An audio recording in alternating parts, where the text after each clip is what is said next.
Hello, hello, and welcome to the stream, either now or in the future. Um, so we're just gonna get set up here. Bup, bup.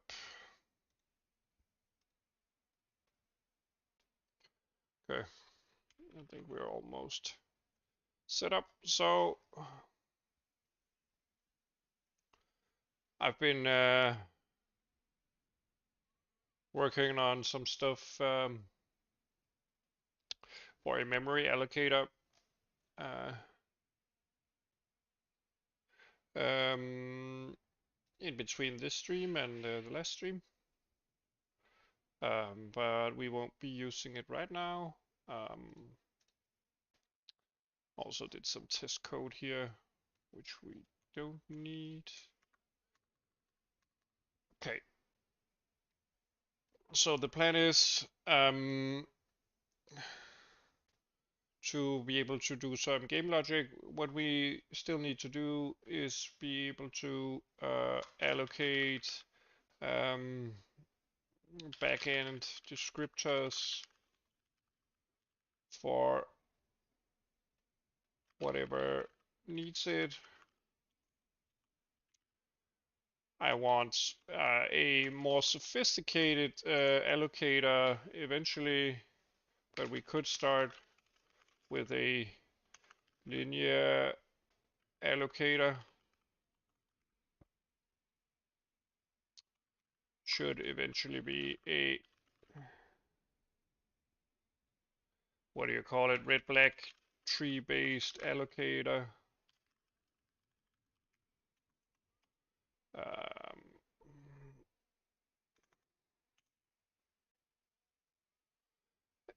So we need to be able to do that. We also need to update our debug rendering functions. And lastly, what was it I thought about?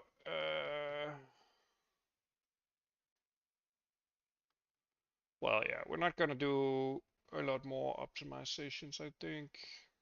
This is what we would like to do. My whole project is to build a rendering back front end and back end that can be ported to other projects, meaning that I want the code or internal logic of this API here to be fairly generalized, meaning that I could decide that I wanted to do an FPS instead and simply just port the code and use it straight out of the box. So that's my hope for the rendering system. But yeah, this is just a long-term goal, which kind of shapes the overall architecture. So last time we got the ability to load meshes and render them dynamically. We also got the ability to adjust the mesh transforms. Right now we only have position, but we could easily add scaling and rotation. Yeah, and we can create several meshes.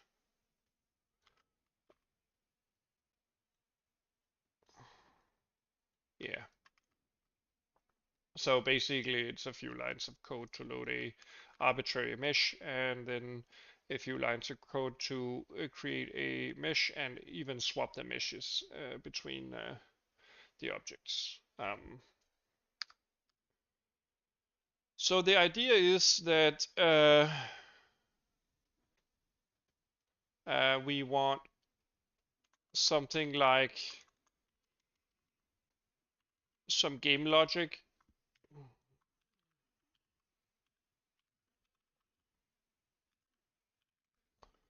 And I'll make it in here, game logic ends here.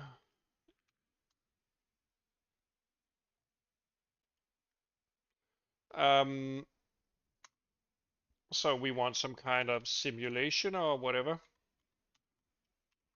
And I'm expecting this application here to be something that creates something like a game state.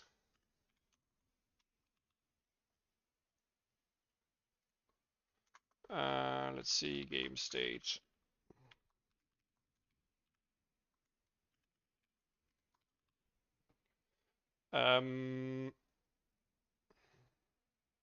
Maybe we want a private function here, create game, which will initialize our resources. Yeah, I want that to be before the tick. Actually, I want it to be placed here because this should be called here.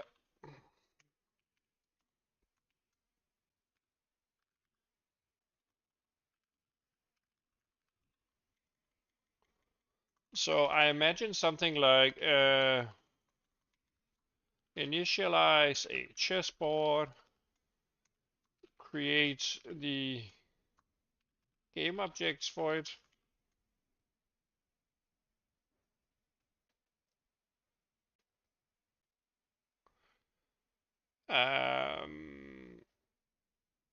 And initialize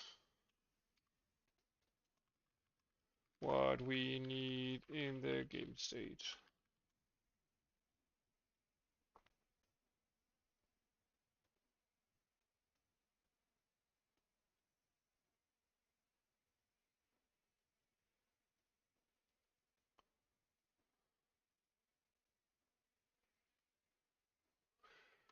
Okay.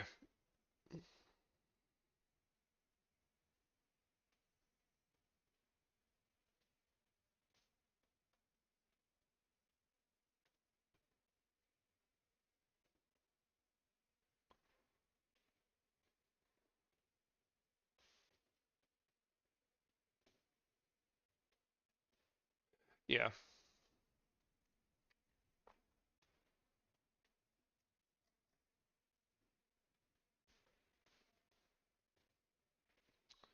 Okay.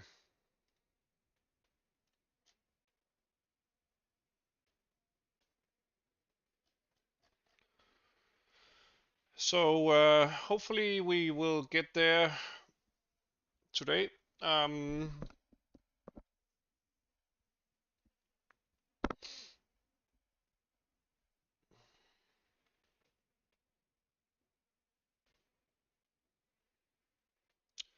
So basically we need to inside our resource manager for whatever reason.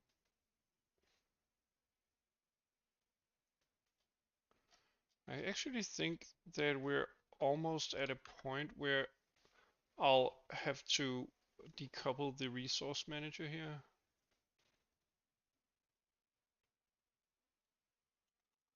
Let's see. Let's put it into the renderer itself.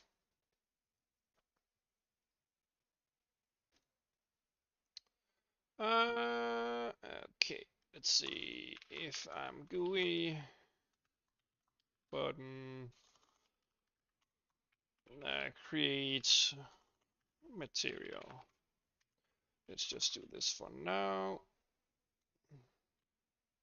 Okay, so our resource manager is almost gone. Let's stop calling it. Right now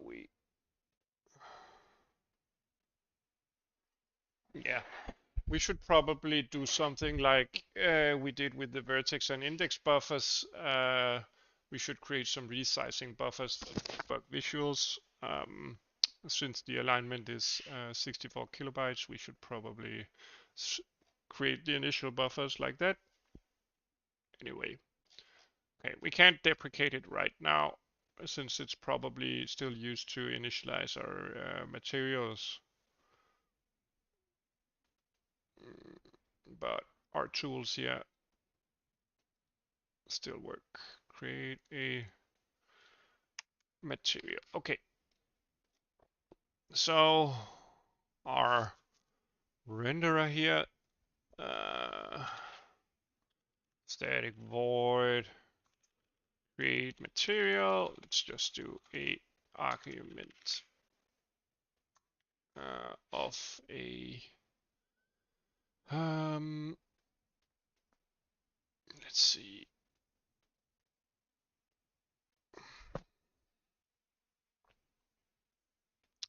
Create material.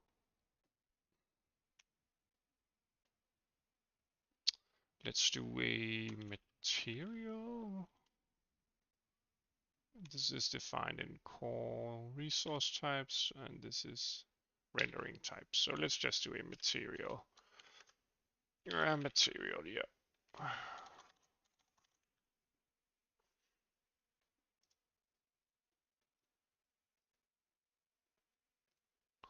Okay.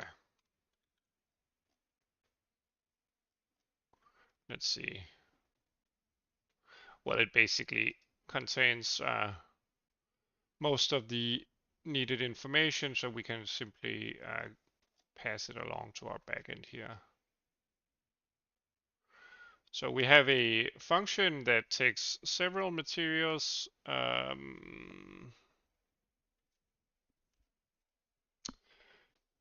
Let's see, what are we doing here? We upload it to a underlying constant buffer. Okay. Which is basically fine, but we would want some more logic here. The offset was potentially set as a way to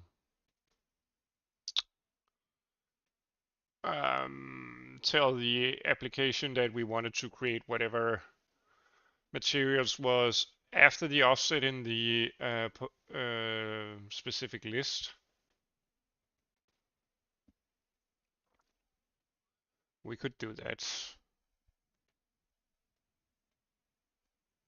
Huh. Maybe we want to do that. Maybe we just want to use that function.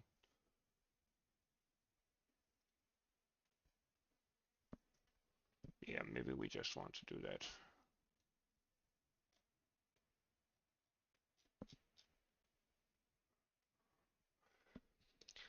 Okay, let's do it. Whoops. Create materials.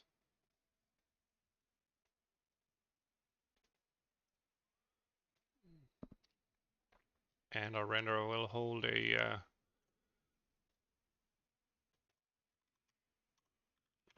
series of materials.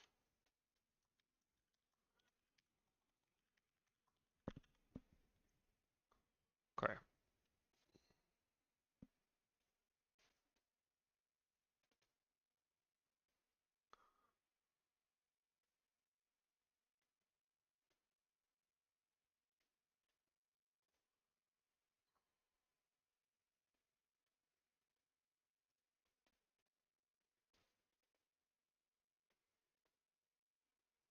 Yeah.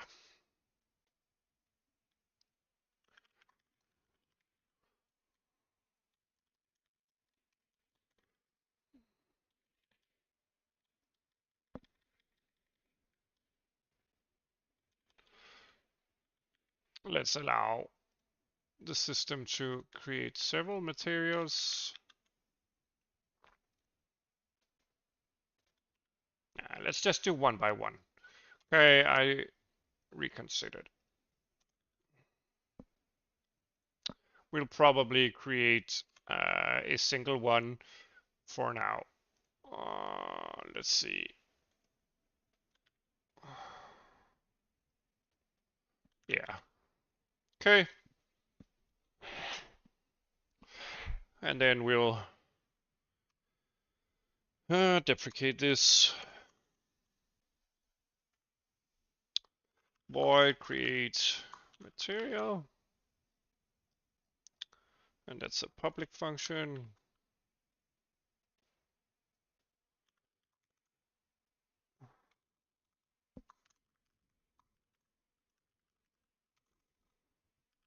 Right now it will be like that. And inside the renderer here, maybe inside the application, maybe inside the resource manager. No, I'm not calling it or what? Yes, I am. Okay.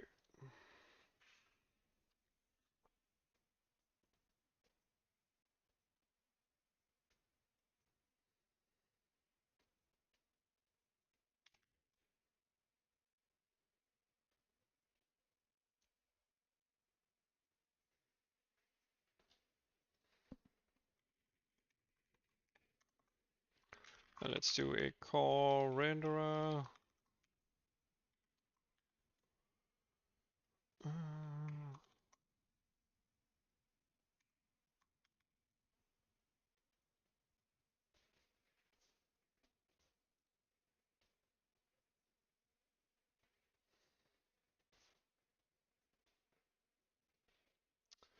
And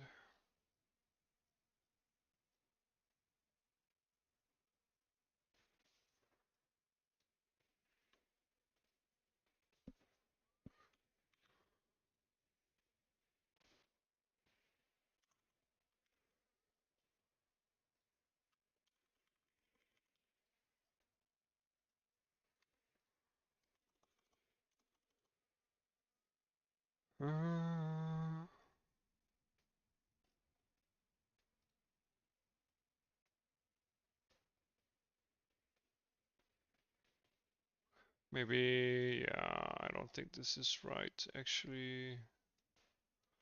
I think we're good doing it inside here.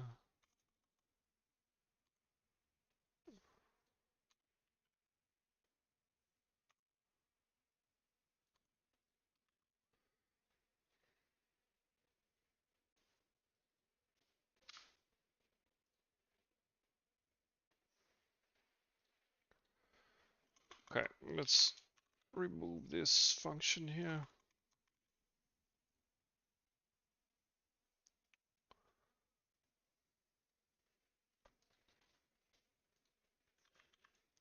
Okay.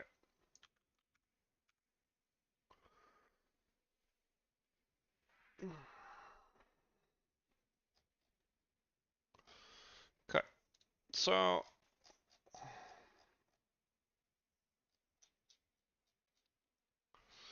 let's see, our application here should create a base material.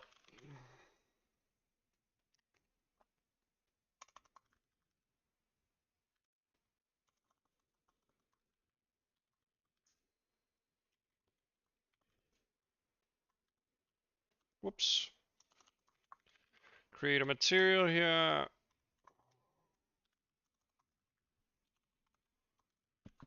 Hello, buddy. Yeah, of course I do. How are you?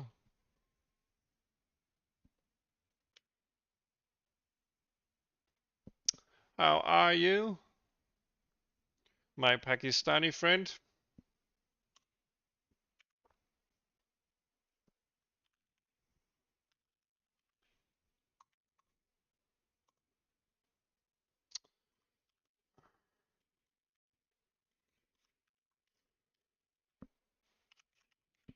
I'm fine, I'm fine. Just hanging out programming. What are you up to?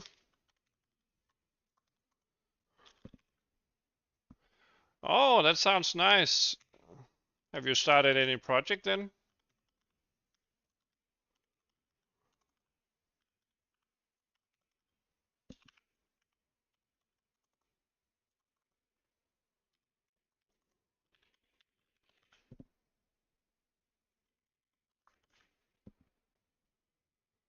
Let's do something very shiny here.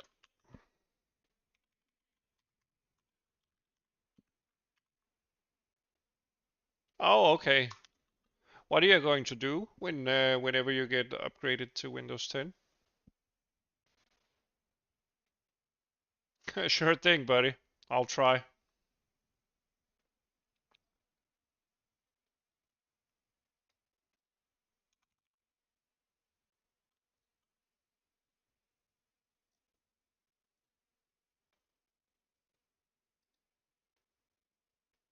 How's everything going with the gym slash workouts?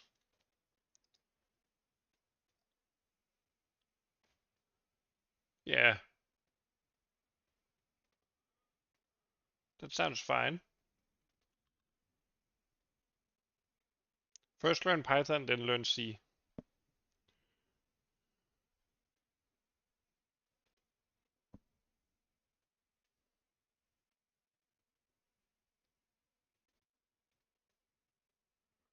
Okay, so our front end here gets called,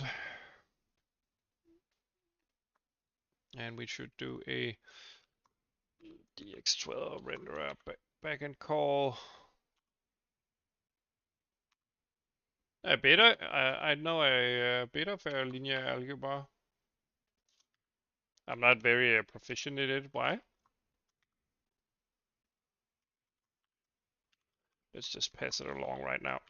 Okay, so we're almost there. Let's start typing out what we want in our backend here. Let's look at our initialization step. So we create a material buffer that is a series of constant buffers on the default heap. That is fine.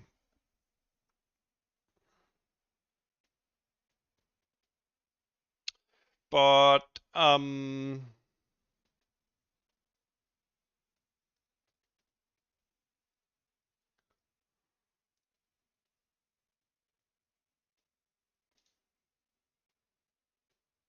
so inside our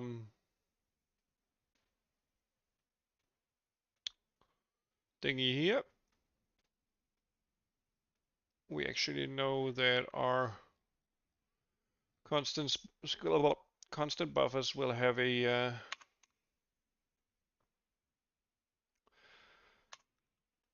object size like that.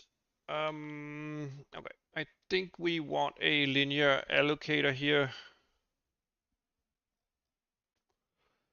So we probably want a linear buffer. I mean, uh-huh. Alright, is the syntax not correct or what? Let's see. Okay, just Visual Studio making a whole lot of fuss about nothing. Okay, so I think we should wrap this material buffer here inside a linear buffer thingy.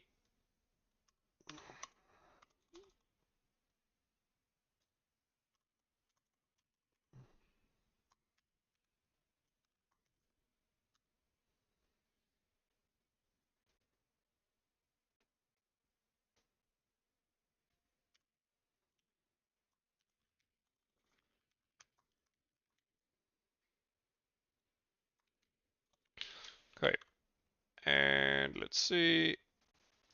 Then we do buffer.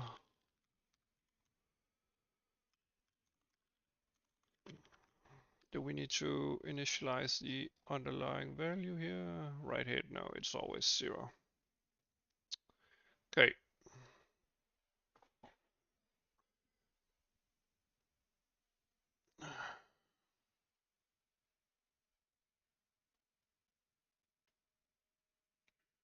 And let's see.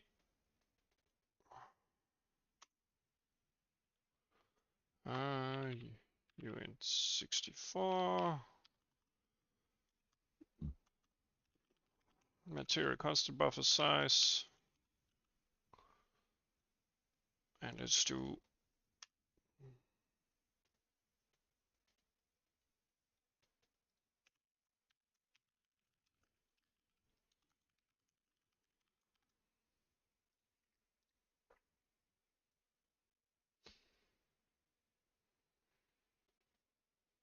Um,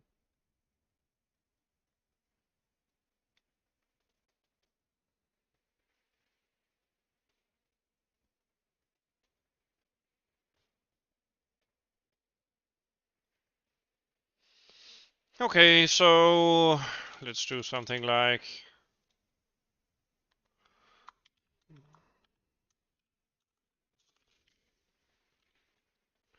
divided by material size. And then we will get a series of descriptors that will not have been initialized, but every time we write to the material buffer itself, we increase the write head, and therefore we could increase the index, or rather get the appropriate index inside this. I mean, eventually you would want um, something like a system where this generalized heap here can be used for several different types of descriptors. But yeah, we don't need that functionality right now. Maybe when we start loading textures, we want something like that, or maybe if we do more sophisticated effects. But yeah, for now, this is going to be um, super fine. Okay.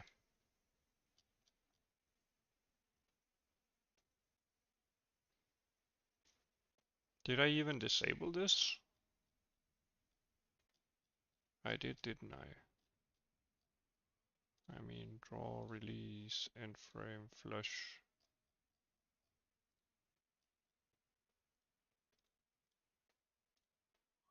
Okay.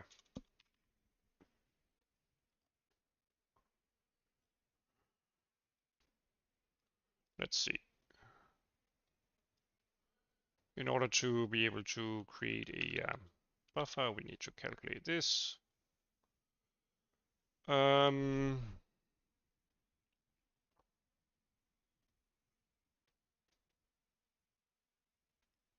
And let's just queue.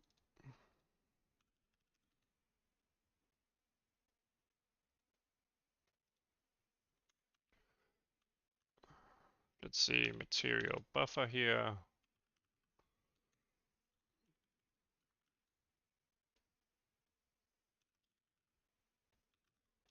Let's see, object size, of course. And we want the actual memory, which is our material address. Wait a minute, actually, we want to convert this, so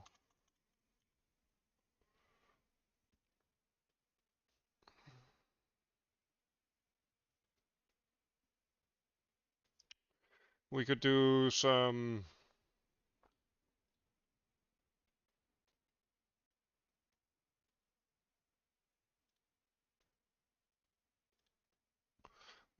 pointer arithmetic if we wanted to.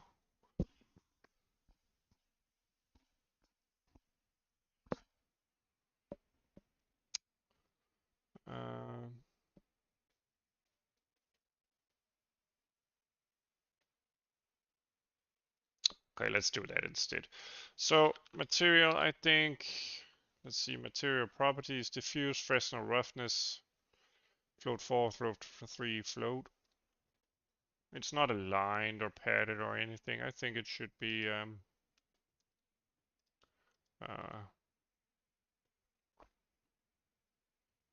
yeah. Let's see, a byte pointer to the address of that plus uint. Let's see, size of uint 64. This should copy whatever is left after the thingy. Actually, I think we could do the same thing for the draw call here.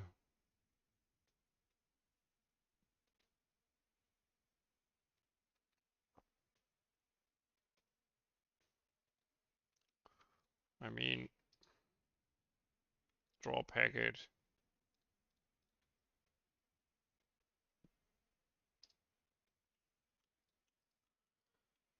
Yeah, we could do something like that, but it's probably not needed.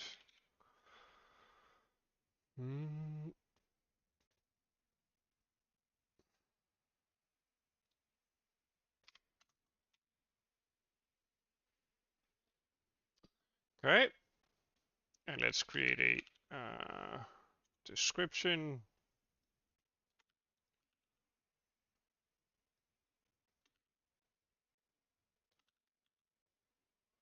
Plus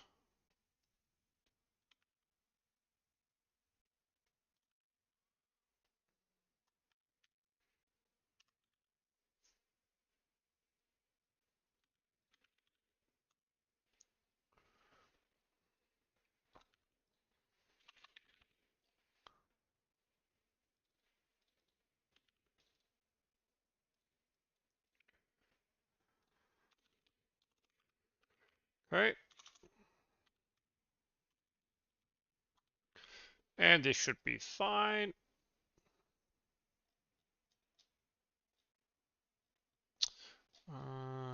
All of this I actually think is deprecated, right? Let's see if I delete it. Of course, I need to fix the whole thing here because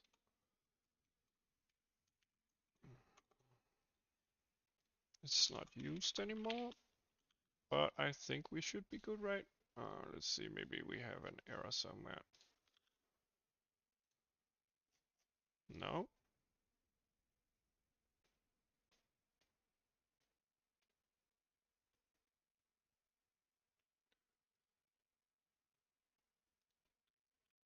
Okay.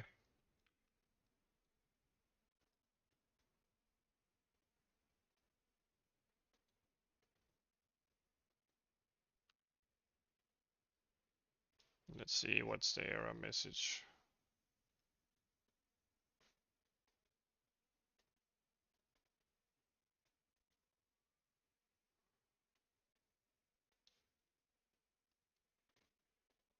So the application here calls nothing. Let's do two calls and maybe we stop getting errors. Yeah, we do.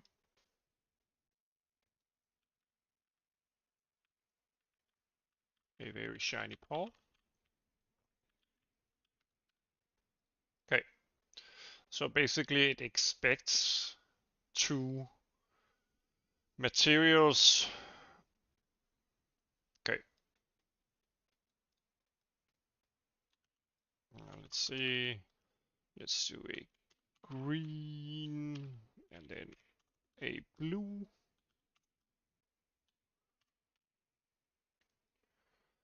And let's see if we actually can bind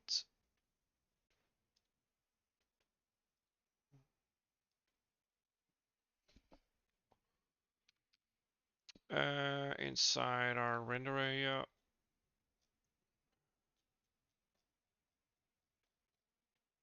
Object editor. Let's see, true.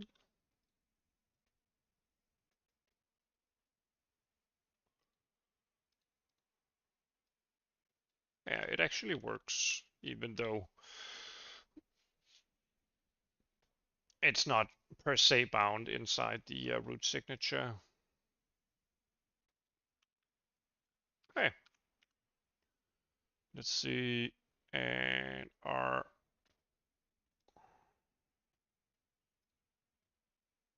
renderer here should have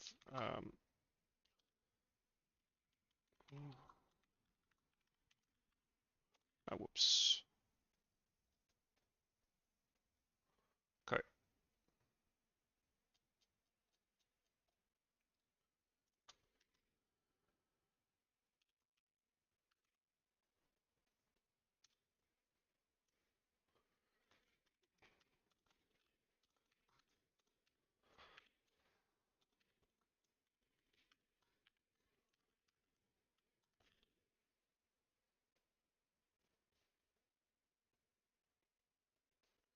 Of course, we need to push back this.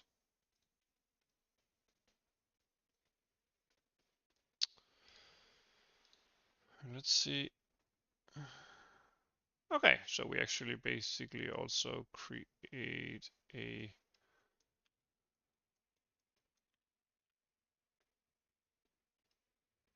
I guess this is blank actually because this should be an empty material. I'm pretty sure we're supposed to subtract one, even though the system doesn't mind. Yeah.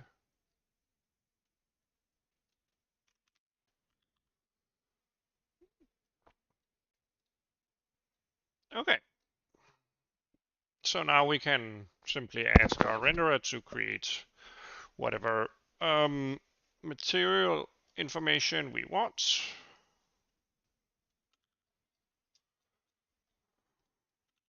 Let's move some of this old code here.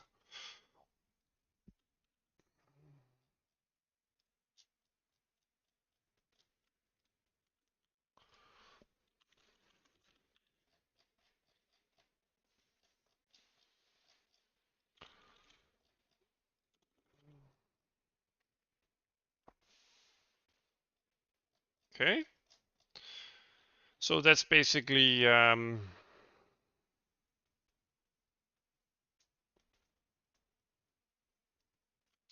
see.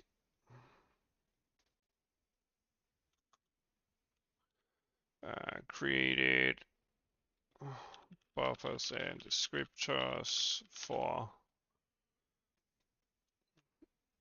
let's see, material. Let's just copy this. Materials.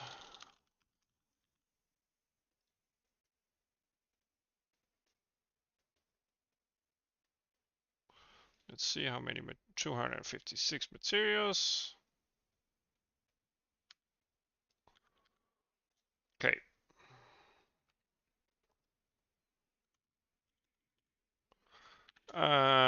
Make the descriptor heap more dynamic using a red black tree based allocator.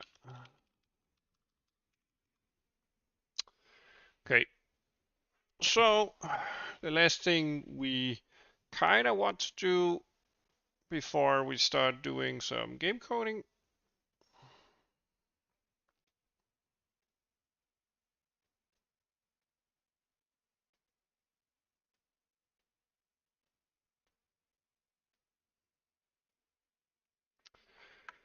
Great stuff.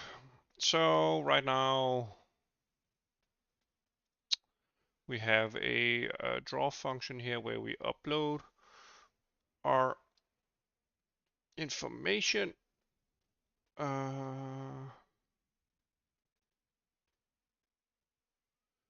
And maybe we want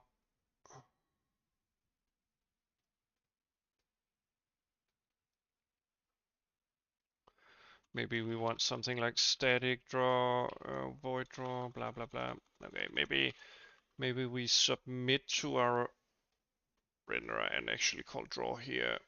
Hello, buddy.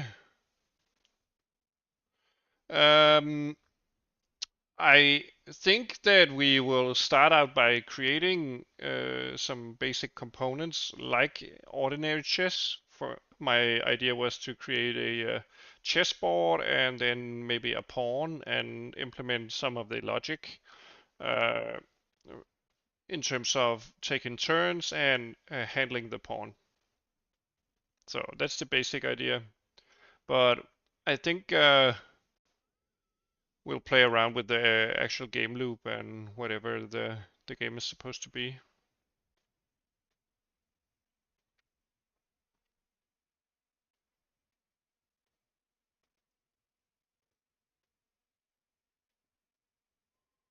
Okay, so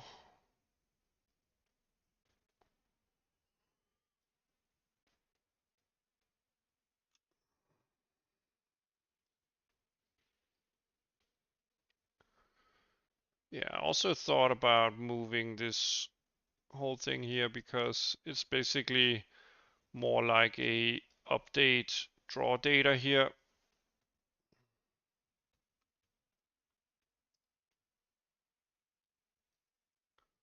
Yeah, I think so. Let's just do that for uh,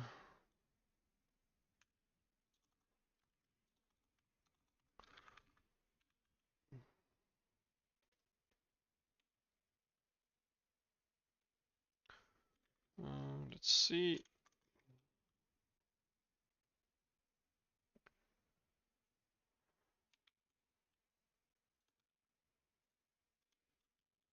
Okay. So now this is mostly related to actually drawing whatever we want to draw and not so much updating the renderer state, which is a bit more readable. So updating the state is happening in here. Our renderer then needs to be passing along the camera here. And this should no longer take a camera pointer.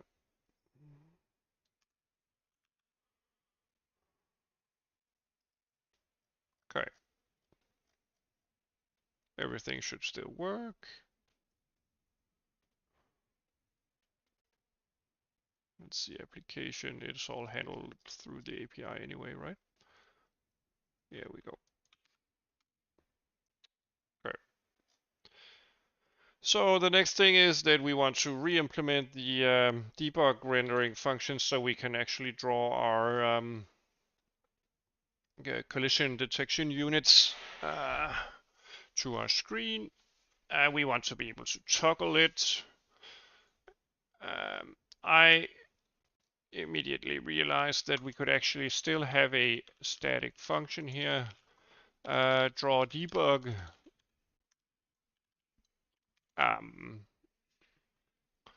which we could call before our ordinary draw if we're in a state where we want to draw our debug information. So if we have a flag here, I want to be able to do something like renderer draw debug, and let's disable this.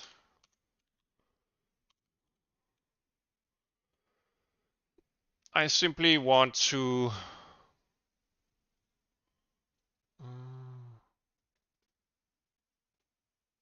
so we submit the meshes themselves for each drawable mesh here.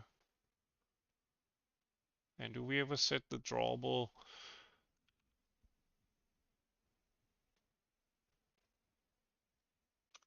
flag here dirty to false? Let's just use that flag for now.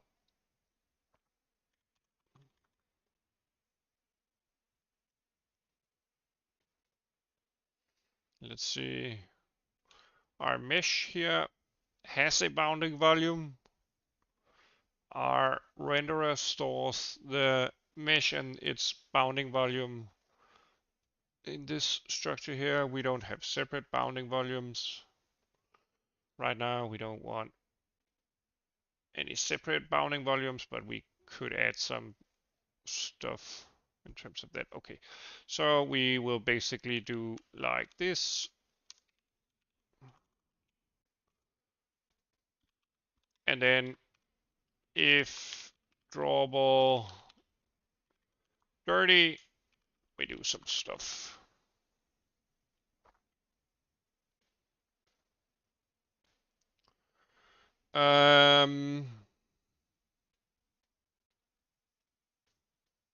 Basically, I want to update whatever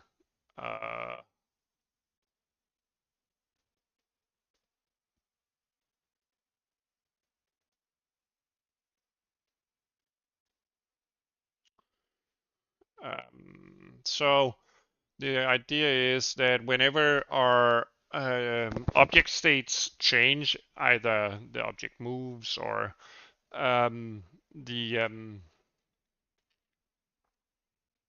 yeah, for instance, this should actually also set the flag to dirty every time.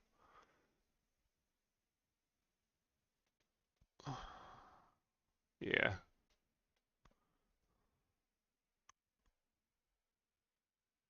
Yeah. We want to mark the object as dirty whenever we change the underlying values. So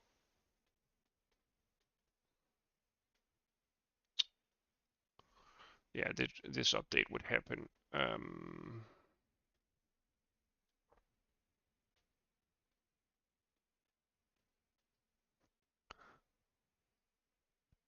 Okay, maybe we just want to iterate over it and find a dirty flag.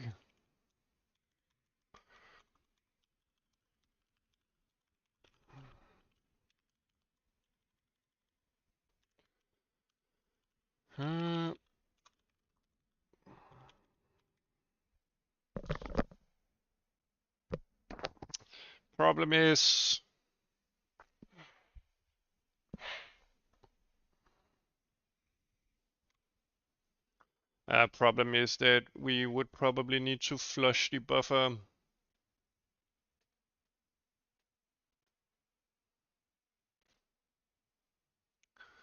So the thing is that I would want to kind of avoid us recreating the debug information over and over and over for each frame. Preferably, I would just want it to update uh, whatever structure, or rather, whatever drawables.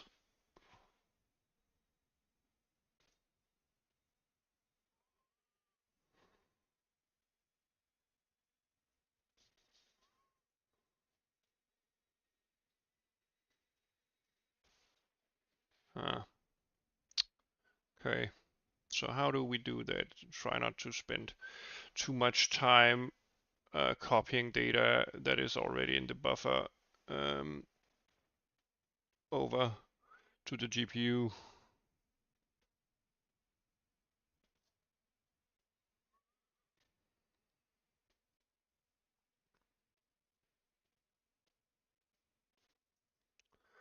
We could also do something like maybe a different loop here.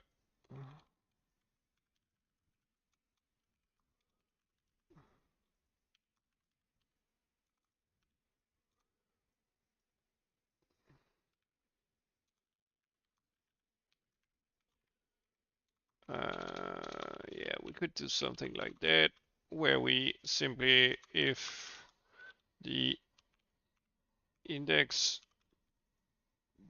dirty, we could do a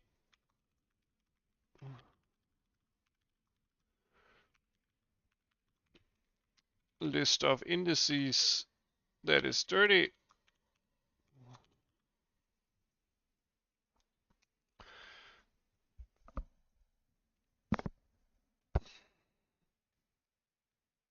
Yeah.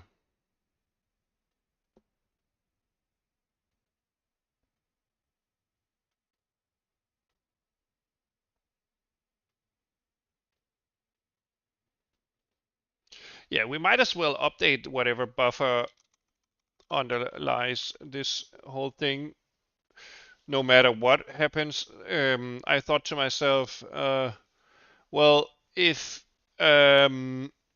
we decided that, okay, this only gets called when debug is enabled. Maybe we just want to call it with a flag that says enabled. So call it no matter what, so that the information gets updated whenever it needs to be updated.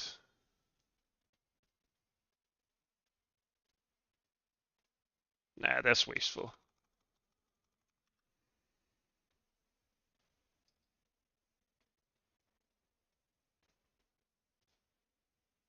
But this might miss that the state changes somewhere else.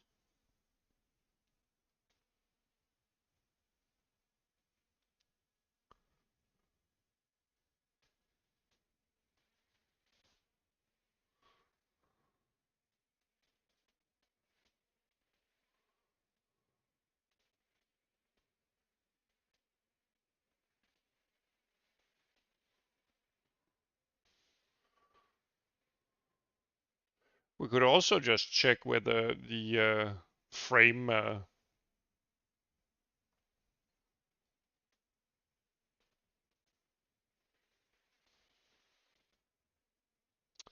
we could store a debug frame, debug last update frame number inside the renderer and check whether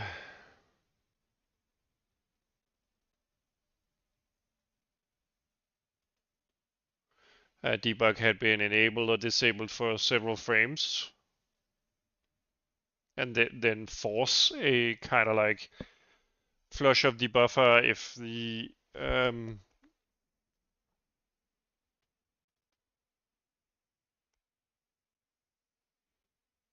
yeah, we could also do something like that. No passing around stupid flags. The application or the renderer itself could just track whether we actually drew something. So no stupid flags here. We simply call this function,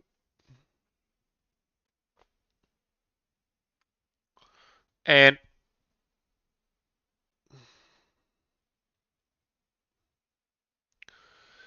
if this is out of sync or has a very old frame state saved as the last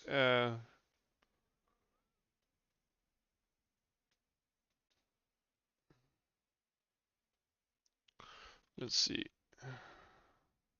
frame data uint 64t previous frame, and maybe, whoops, not a capital T there, maybe a small t here. Last debug frame.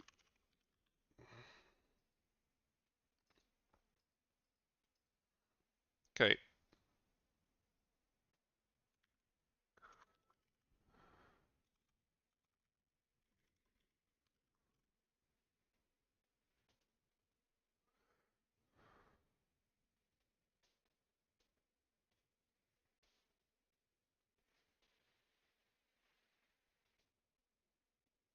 Maybe we don't need that.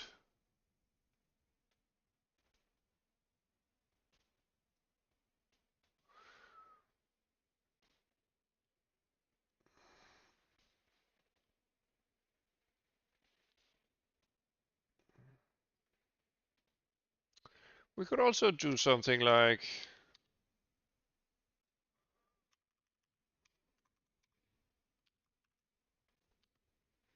no, this would force the thing to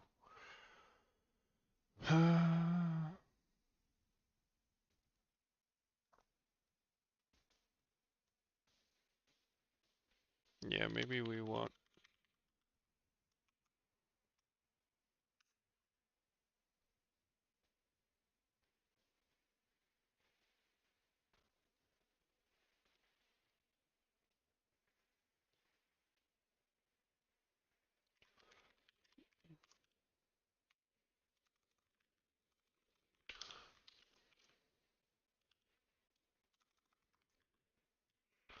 okay, so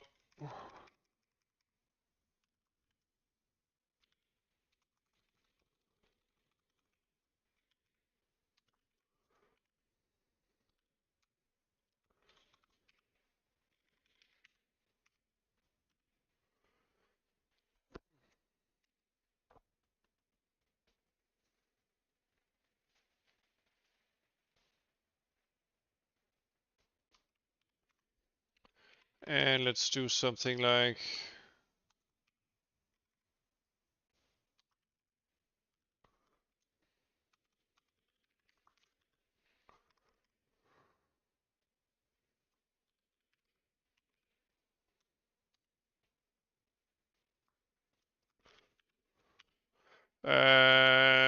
ping. Let's do something like that.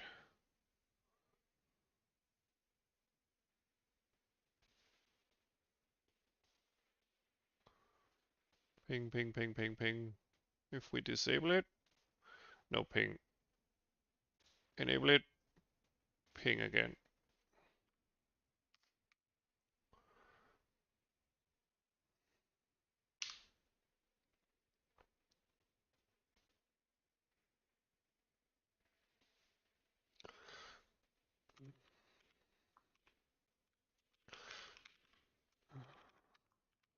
Uh, flush debug data.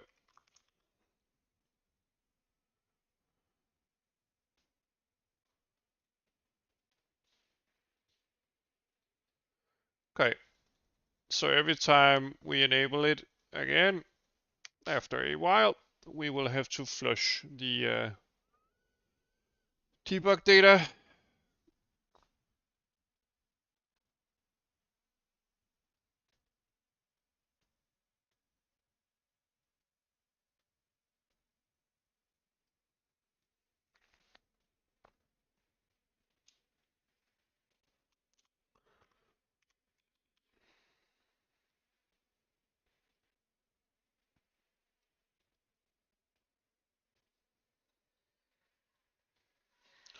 Maybe we just want actually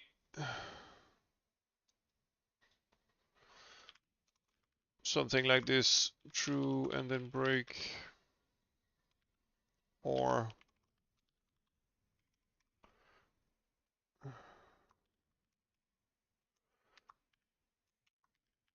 update debug data.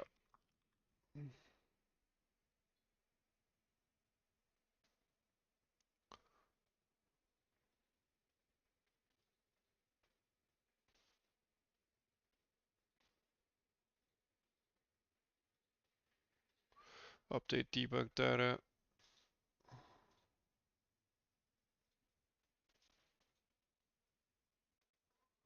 Yeah.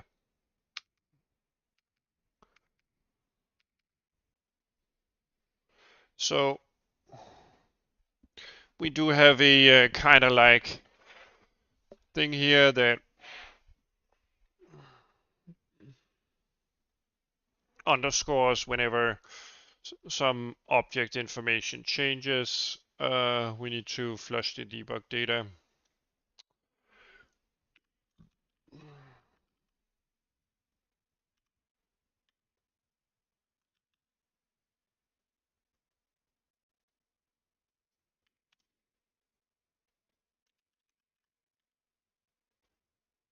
Wait a minute.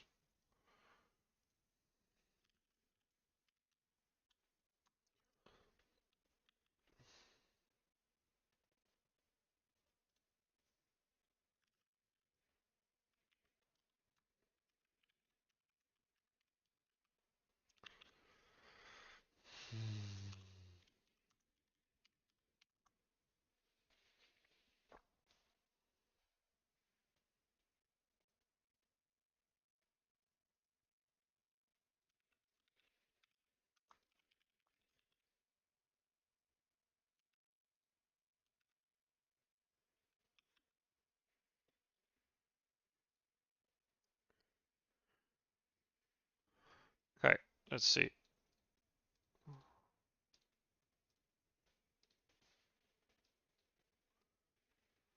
Okay.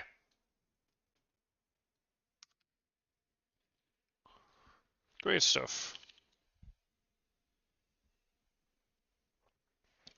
So now we will only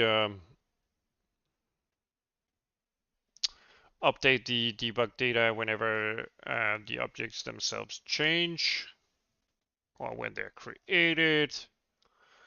And we might as well just flush the whole thing. So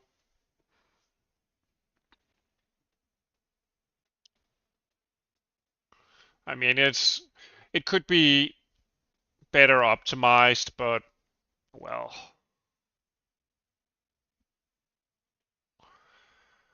well, I don't know. I don't know. It's not super important right now.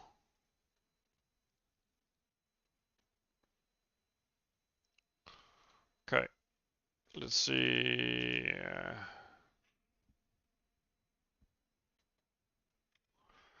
Void upload debug data.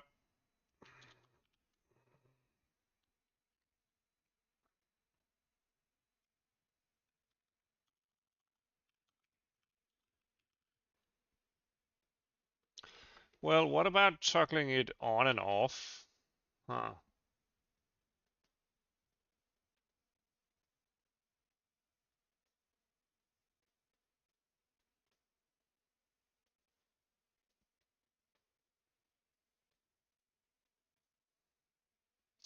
Well, maybe we want to split it then.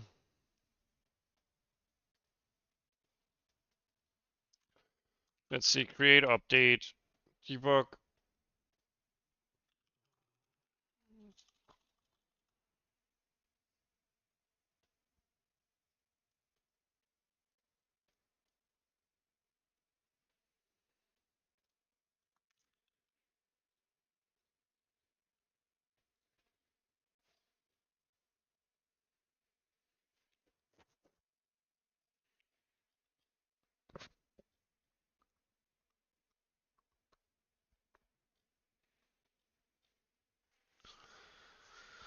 Um,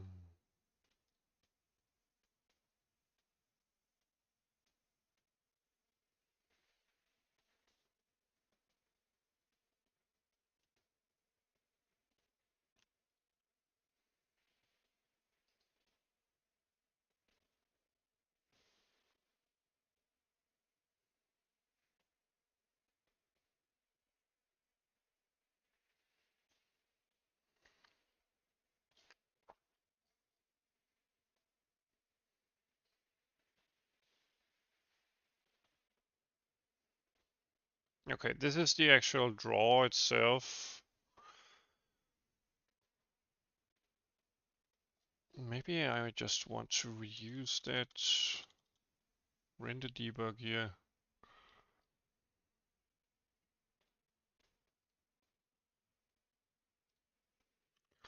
Create debug data.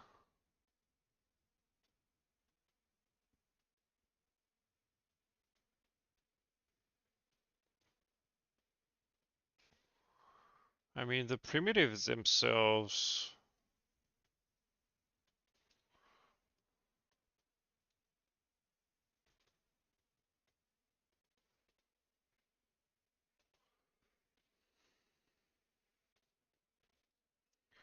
This should probably be, yeah.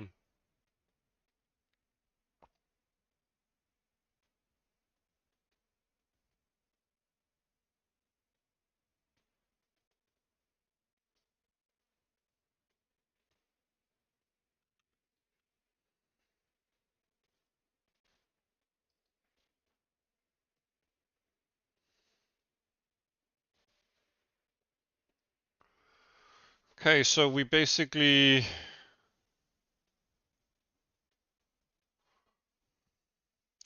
don't need the index offset. We only need the vertex offset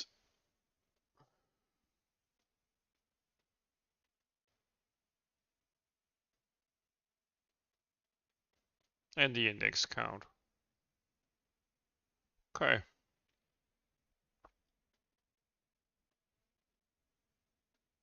Yeah, so let's split this into two different functions.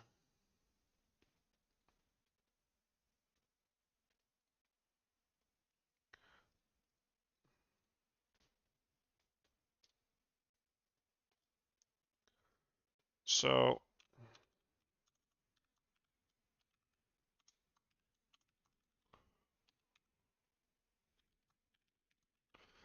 And then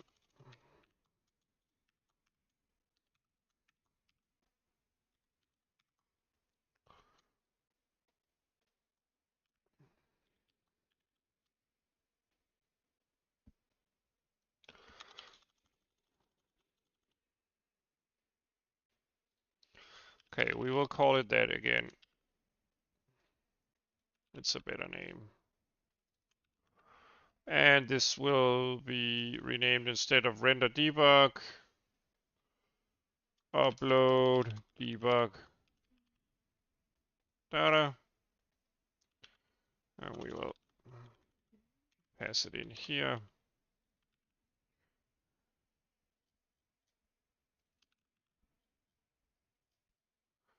Okay.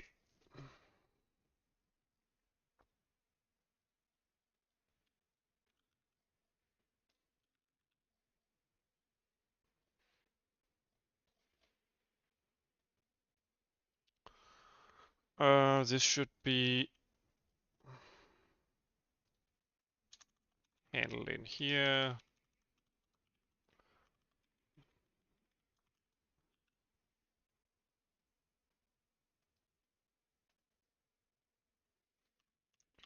This should be removed.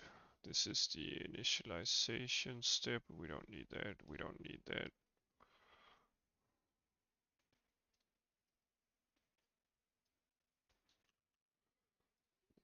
Okay. So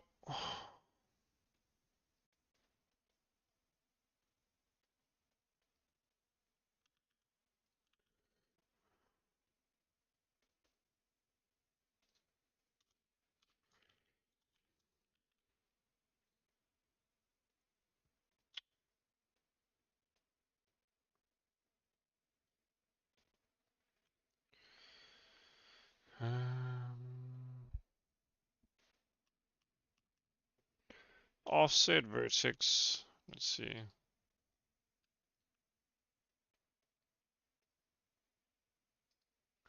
Not a vertex count then, because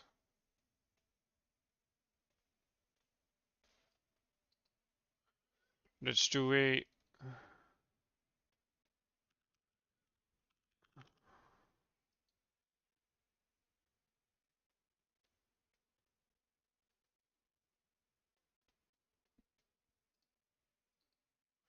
yeah.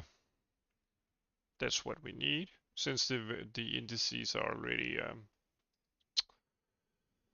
pre-calculated. This is for the actual creation of the debug information here. Let's remove this for now.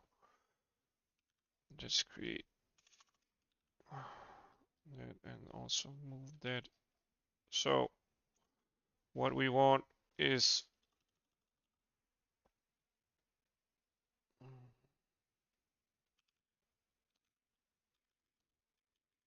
basically just for this to happen.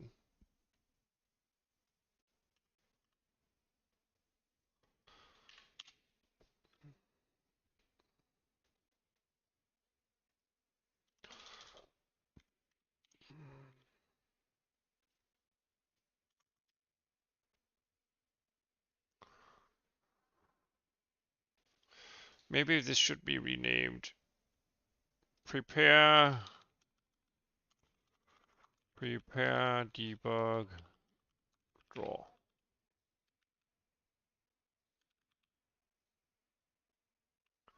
And we don't need this. But this does.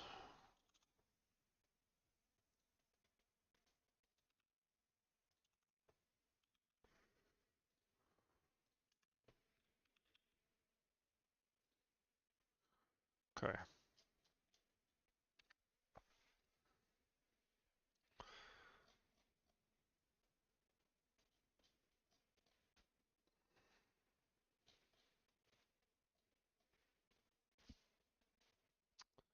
Okay, we're almost there.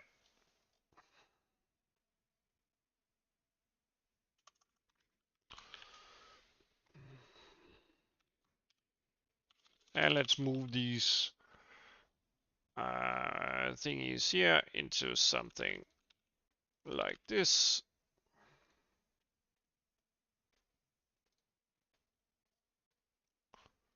So if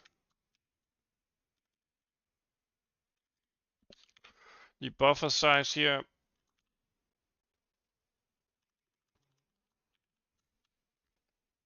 is not anything,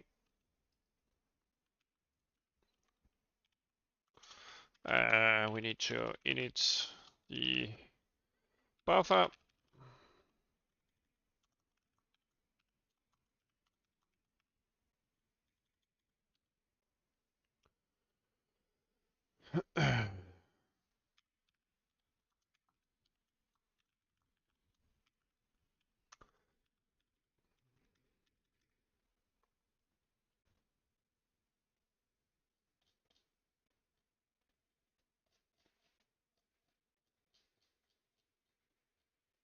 Let me see. Upload data, not that one. Create resource, let's see.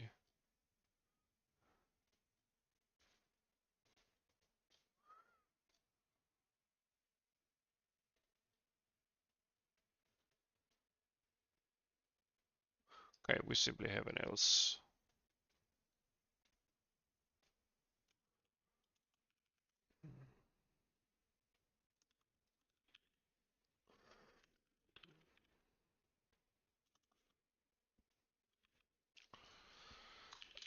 Perform buffer size checks.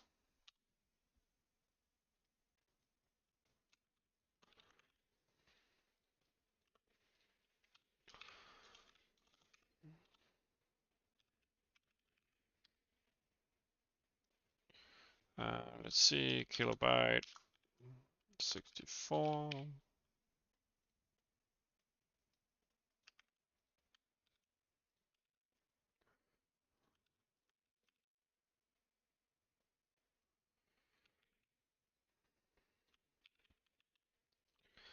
Let's see. Hello, buddy. How are you doing?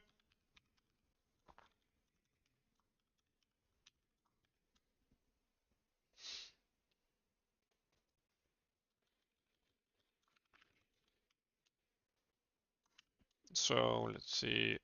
Created debug vertex and index buffer at 64 kilobytes.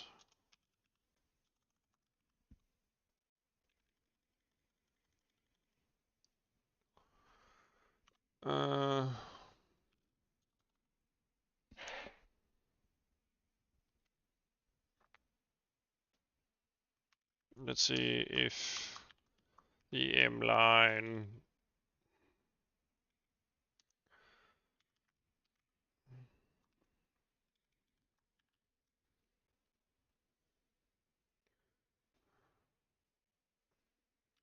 less than the vertices size times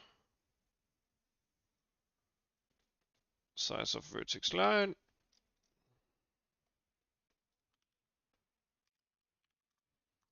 GXC print debug line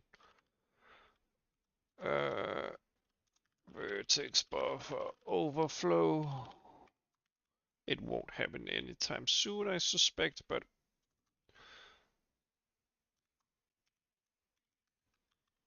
let's see.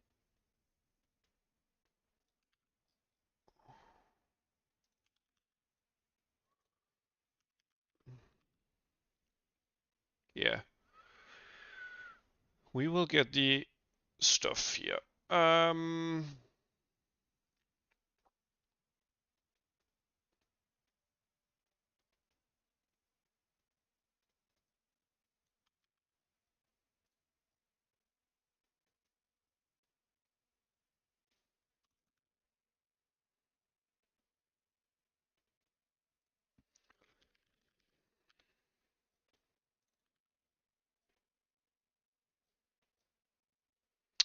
Wait a minute.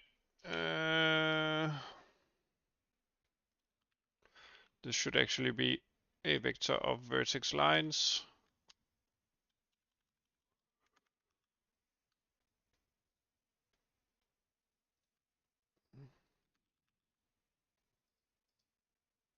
There we go.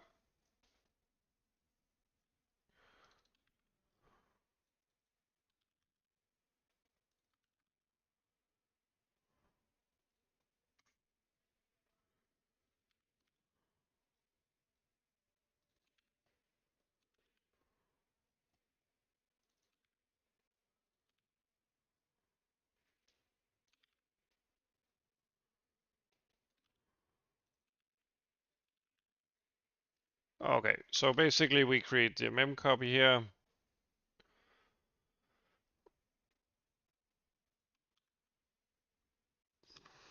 And move this outside here.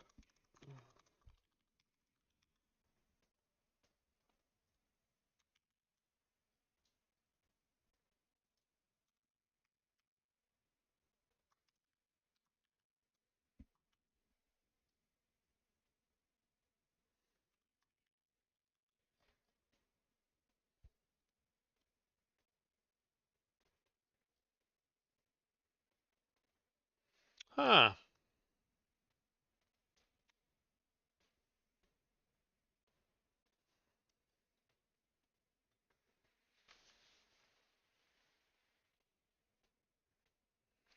Maybe we want to store it CPU side.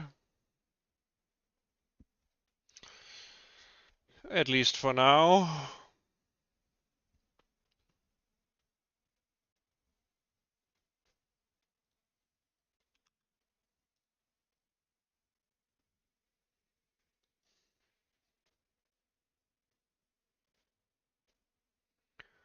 I mean, recalculating the whole...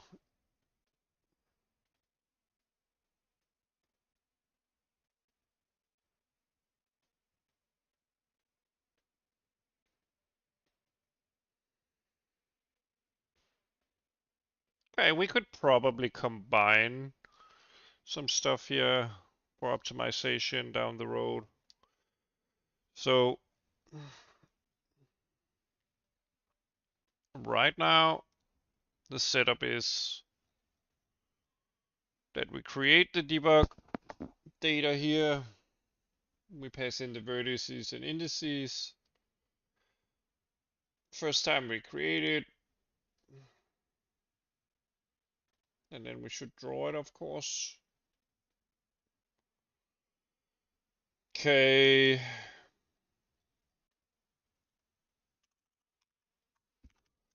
Probably temporary storage.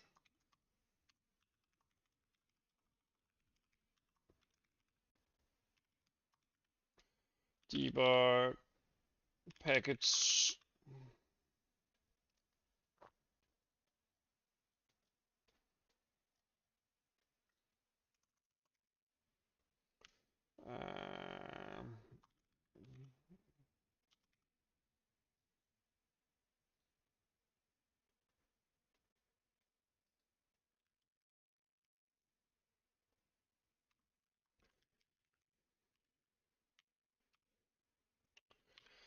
Let's see, clear.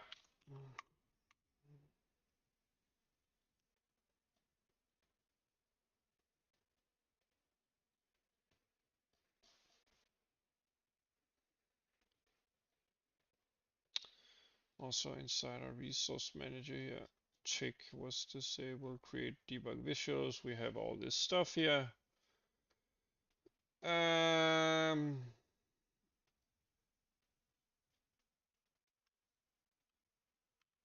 We have all this stuff here.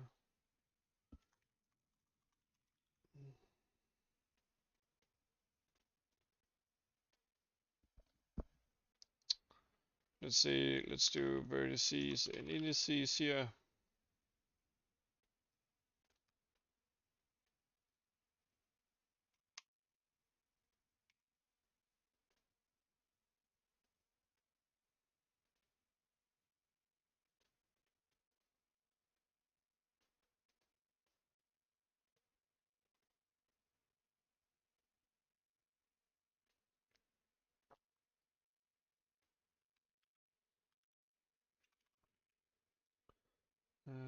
let's see.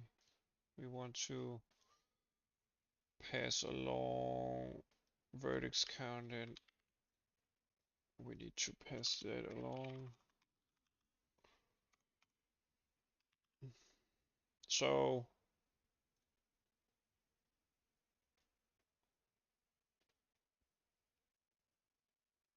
we want the index count, and we want the what do you call it, vertex offset. Okay, the vertex offset is fairly fast to calculate.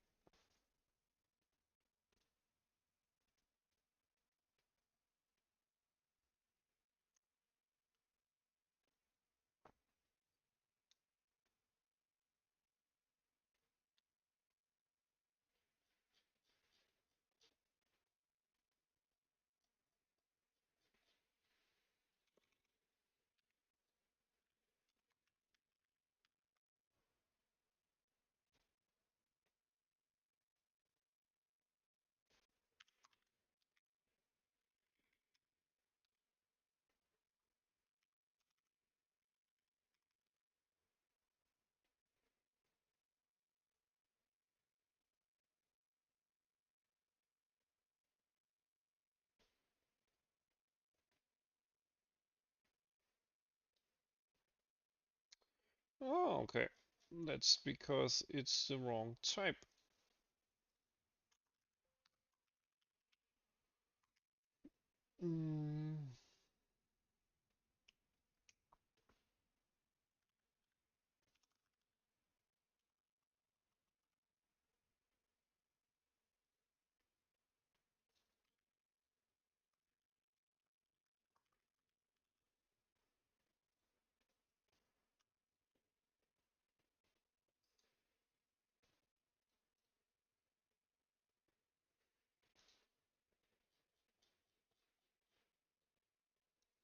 Okay.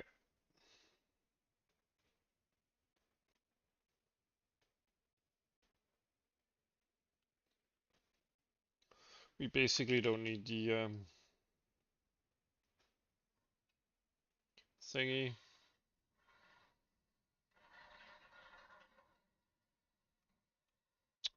Yeah. I think this is somewhat messy, but it'll do, it'll do, it'll do.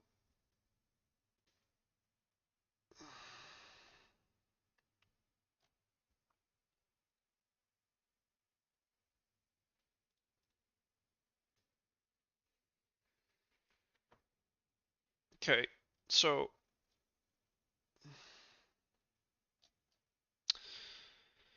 this means that we flush the buffer, we do the call,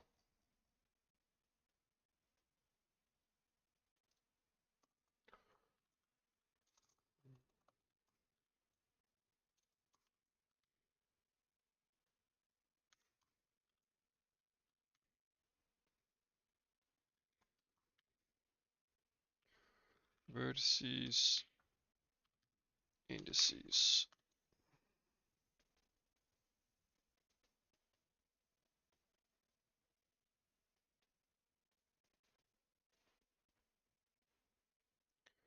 It's the vertex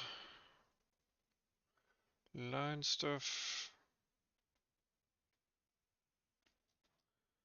How do we build that?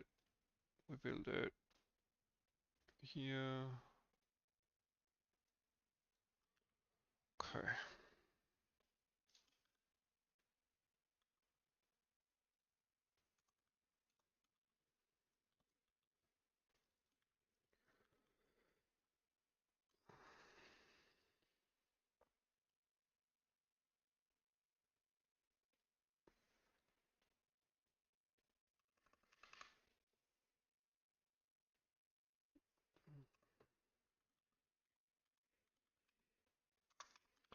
Let's see, let's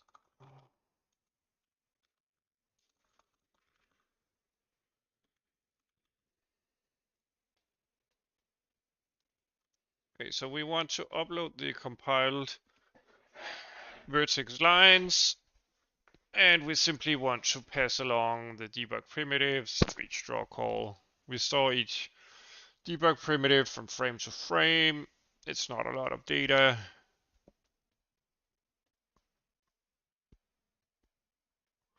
But we should build them every time we upload the information. So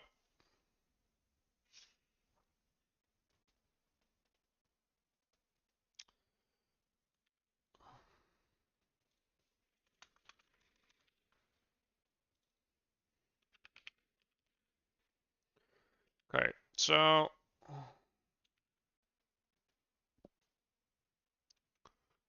let's see, drawable dot whoops, drawable dot abb. What's wrong with that?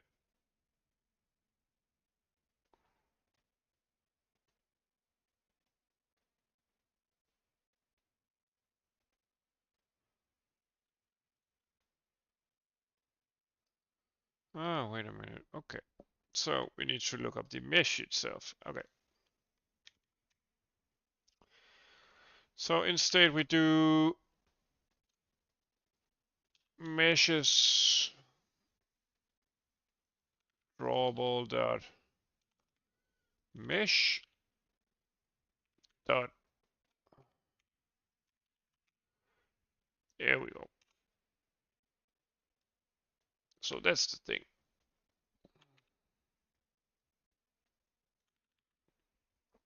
Okay.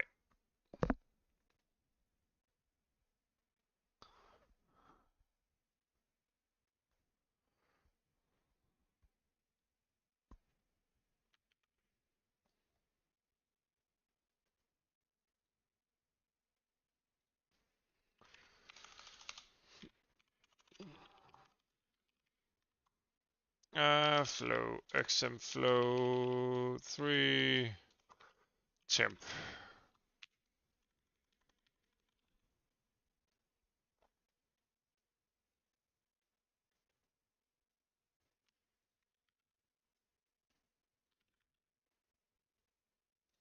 Okay.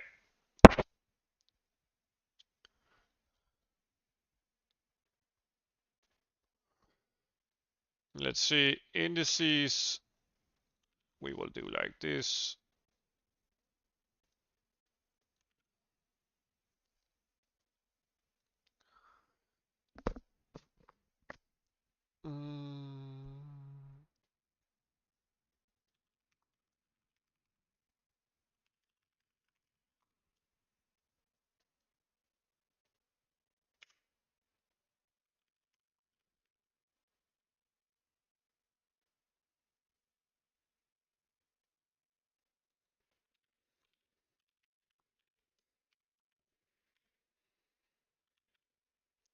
Okay.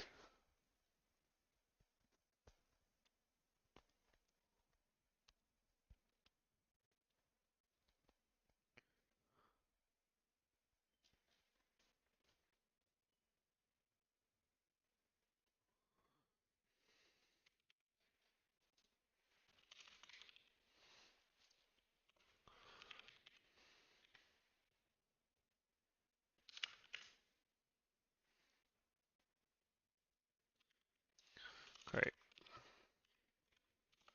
Index count equals temp2 size. Prim vertex offset equals, let's see, vertices size, I think.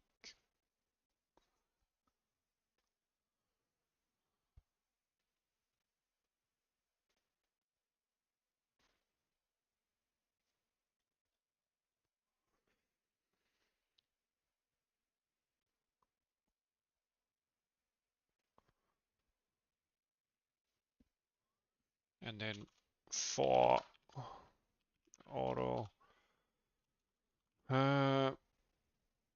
const auto reference vertex in temp.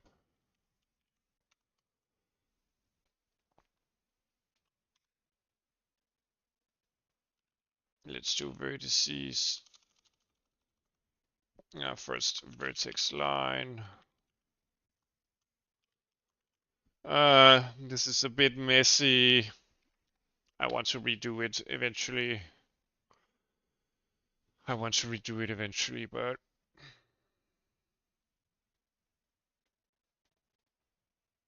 yeah, this is not nice, but it'll work.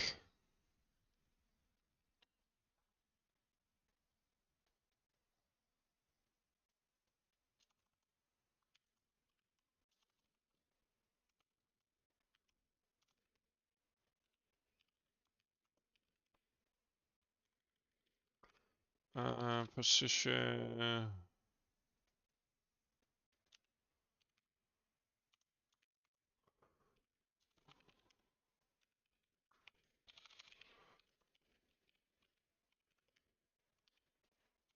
Let's do red for now.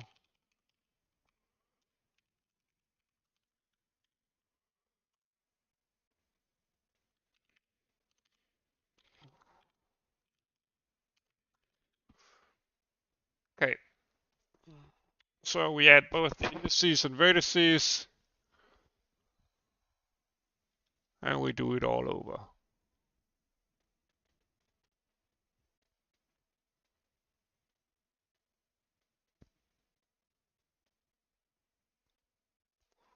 Okay. We had different buffers for it before.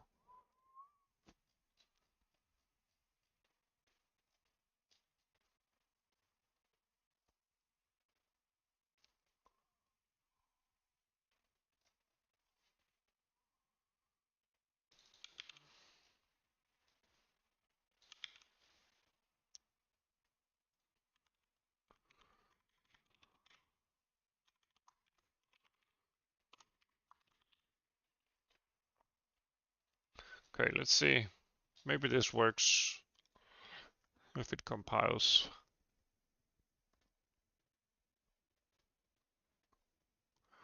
It doesn't compile.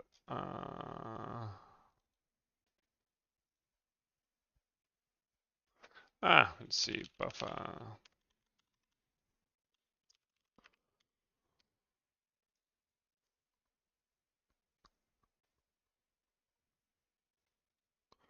Let's see.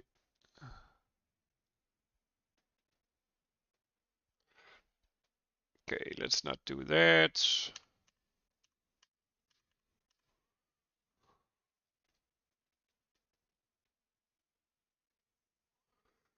Let's delete that.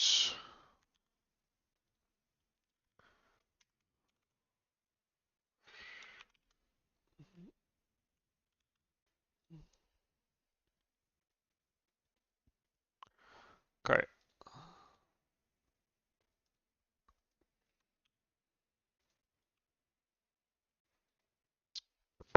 Well, of course we don't update the sensor stuff, but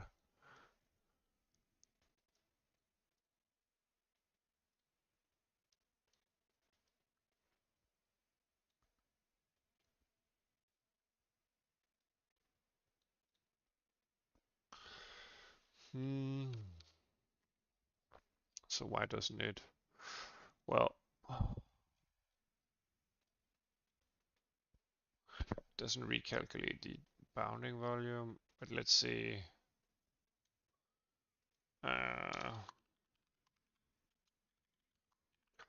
Updated debug buffers.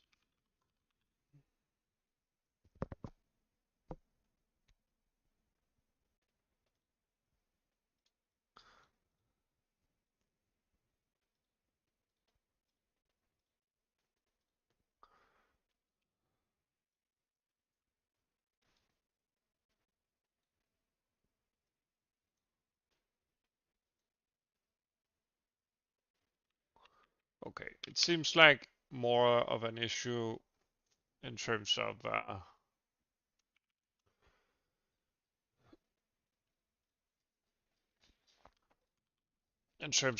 actually, what do you call it?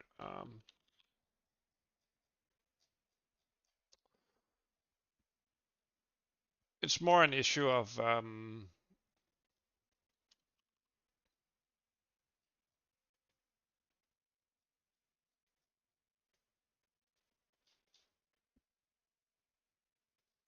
me not updating the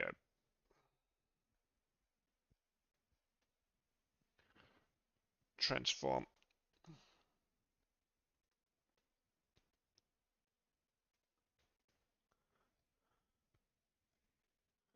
Let's do some information on the mesh itself.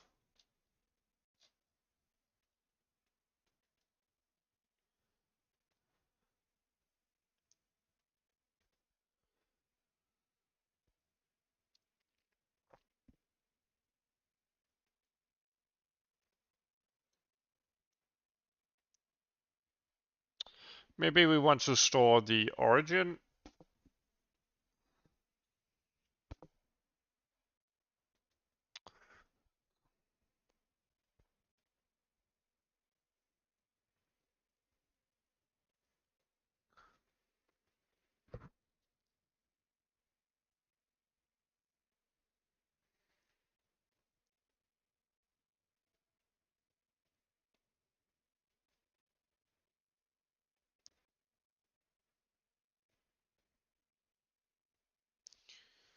Um,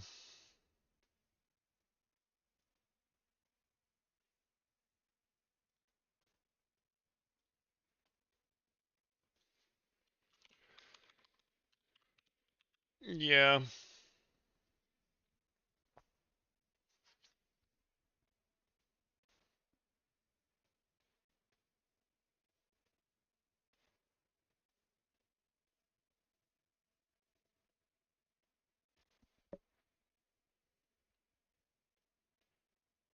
Just a sec.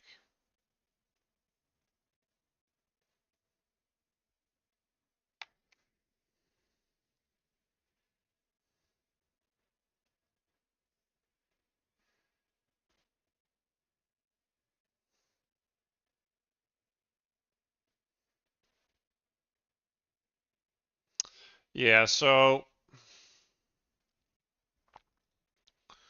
there are obviously different ways to handle the whole thing. I think that I wouldn't mind for the AABB to actually store the origin.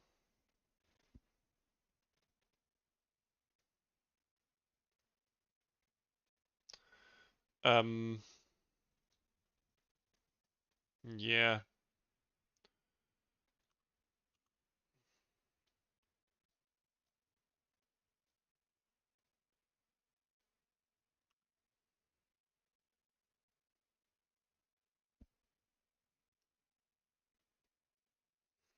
yeah.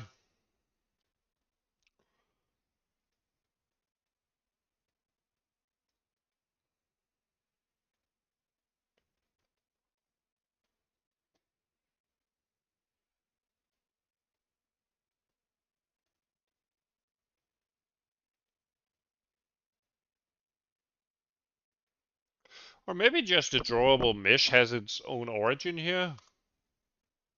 Maybe that makes more sense. Yeah, maybe that makes more sense. DirectX, XMFloat, origin.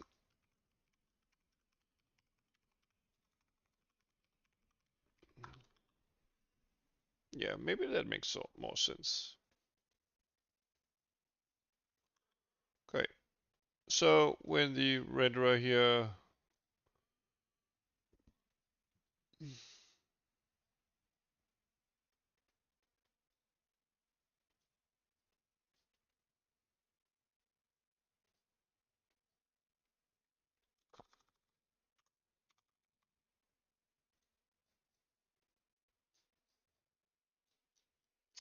so when we create the mesh,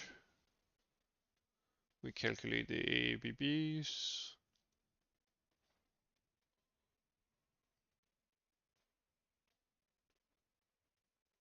Let's see the mesh. whenever we do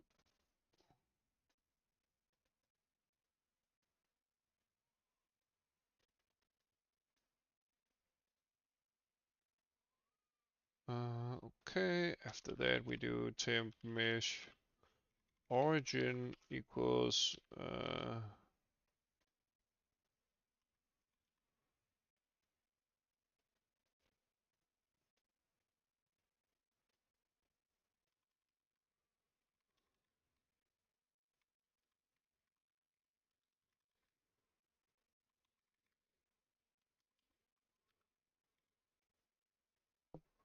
okay, let's hard code it right now. There we go.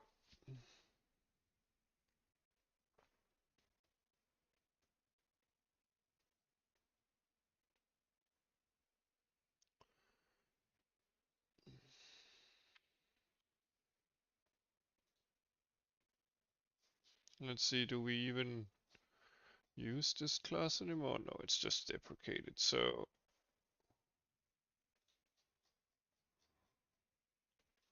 let's delete it.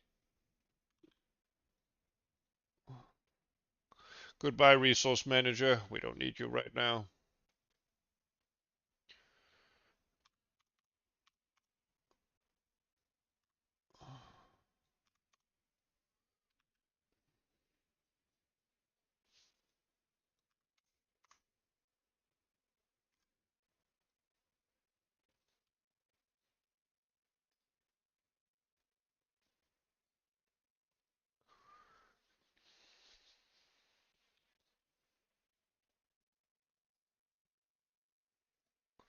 Okay. We got this tidied up.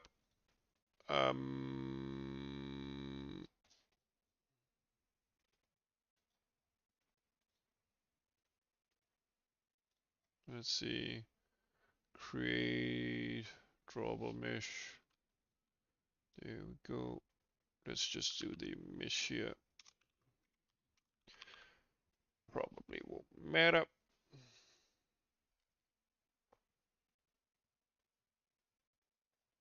Okay.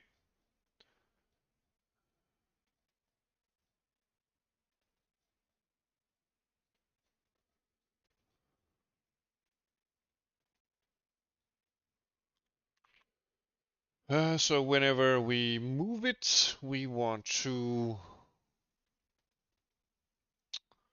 find our M instance meshes.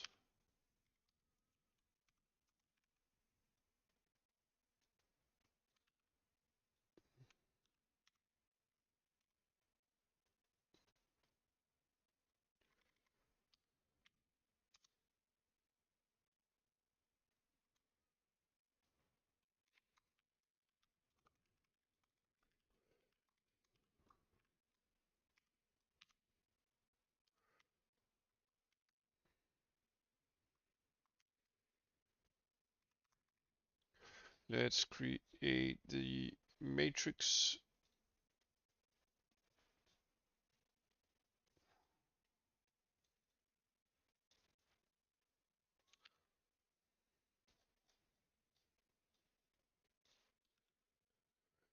XM matrix transform.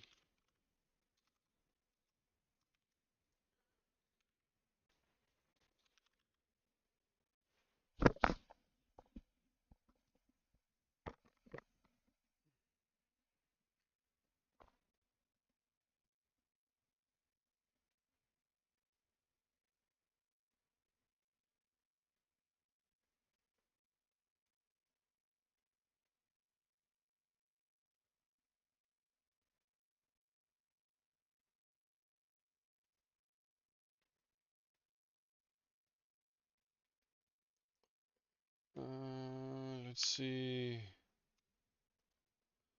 Float pointer temp equals this.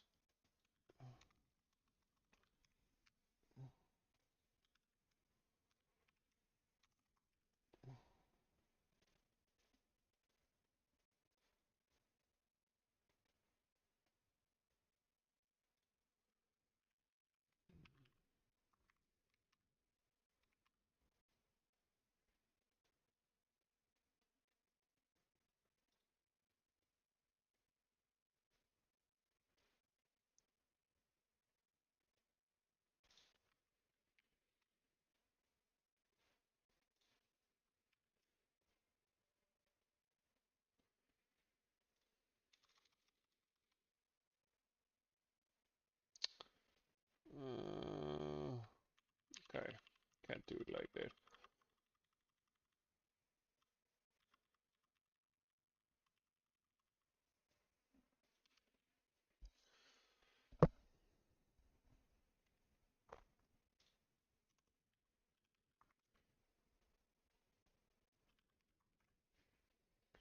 Let's do like this,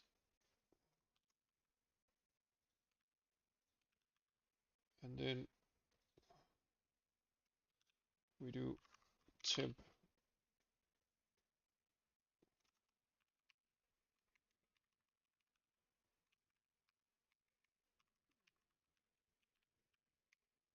There we go.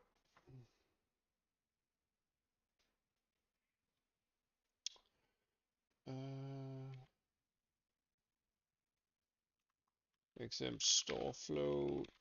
I think destination here, center. XM vector 3 transform.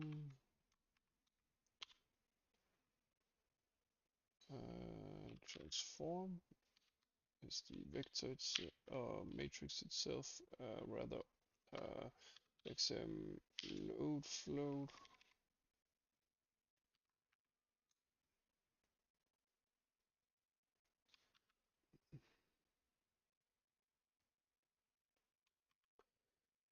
Let's see, XM float 3 pointer.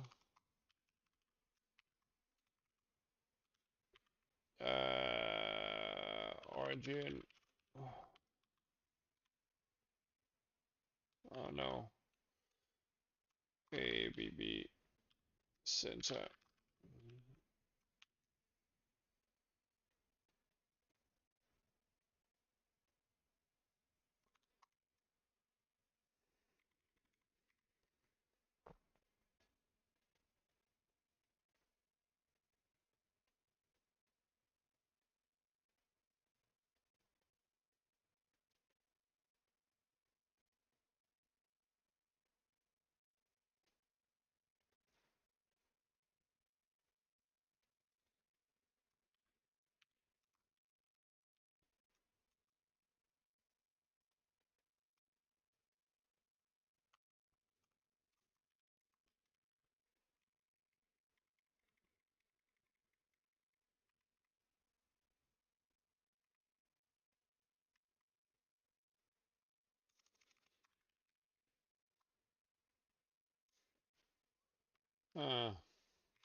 Maybe we just want to do like this actually.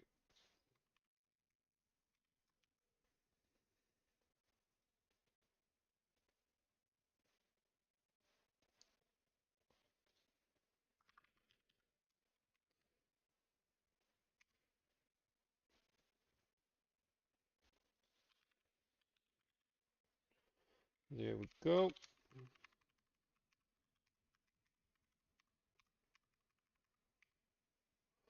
Oh, wait a minute. This is actually XM flow pointer origin equals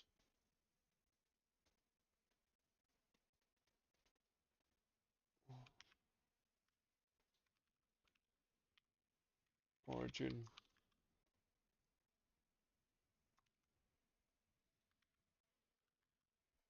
Okay, let's try that.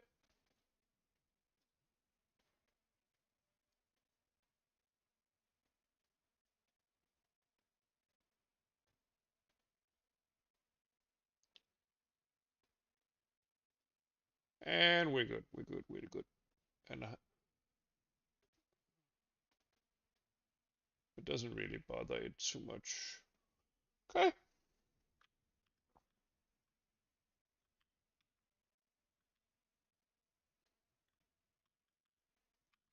Great stuff. Okay, so we are basically done with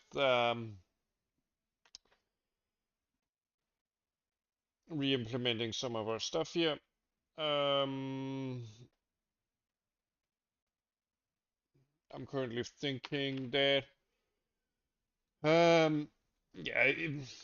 I mean, this part of the code is fine because we're supposed to update this information here, but this part of the code is also fine. We could probably optimize it a bit, but it doesn't matter too much. It's not that slow. At least not right now. I mean, the whole memcopy thingy here, or rather down here,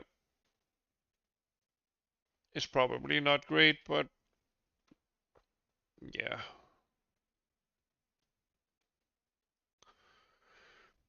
Uh, we could fix that or optimize on that later on. It's not a huge change. I think.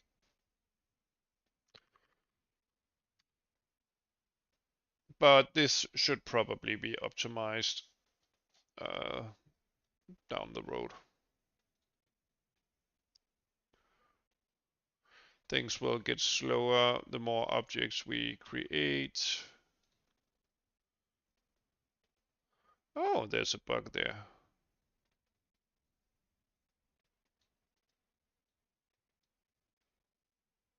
Interesting.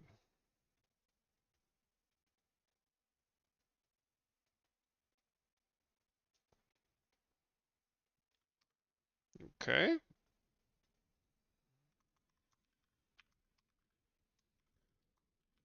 Flushed debug data.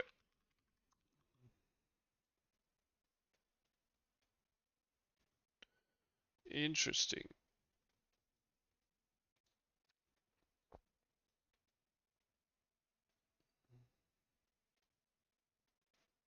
So it did flush the debug data.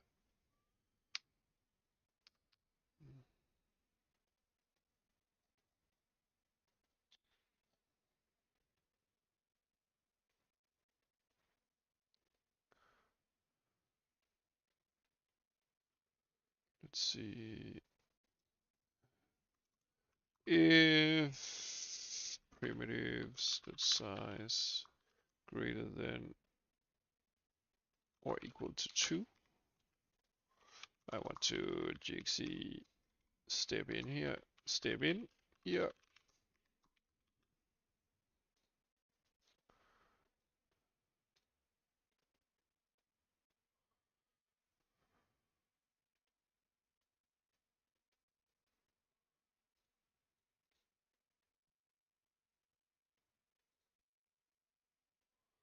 Okay.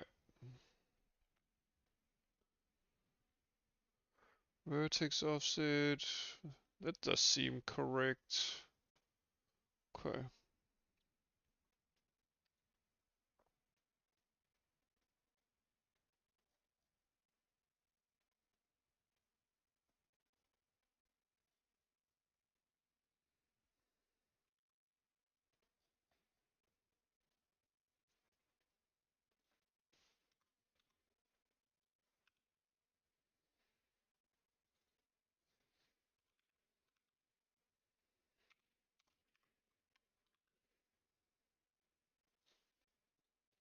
Okay, let's try that.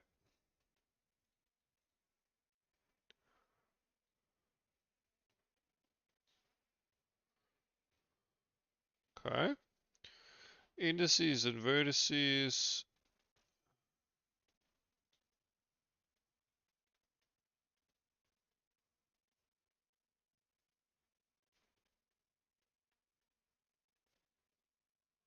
Let's see, number 8. It should be different, right? Okay, let me just test this by moving the object very far out here.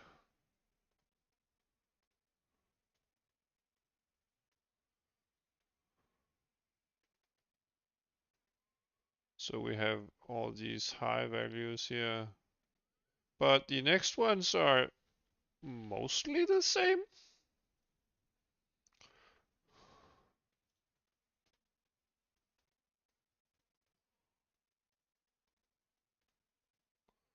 Okay. So something happens inside our algorithm here, outside here when we create it.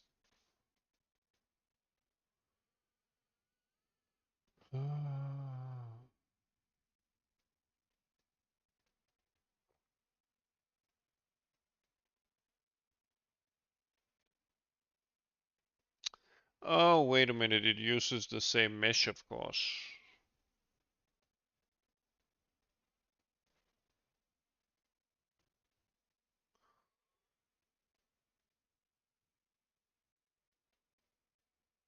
Maybe we just want the...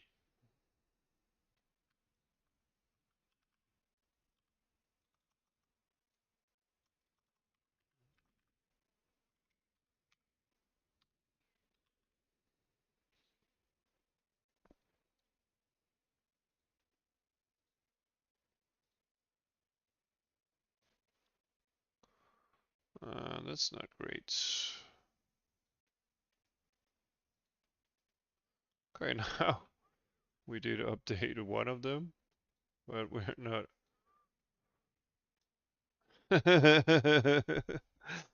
No, this is a bug. This is a bug. Okay, what's going on here?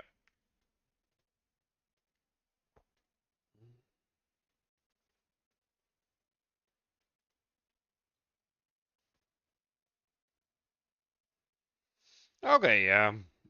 I guess the problem is...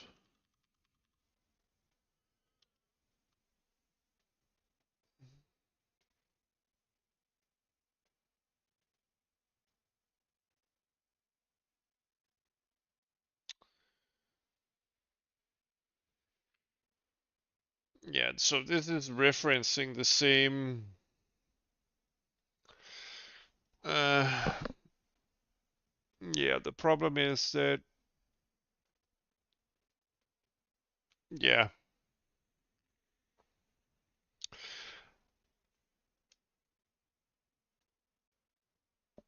Yeah, the problem is that we right now store the AABB on the mesh, but the mesh is shared.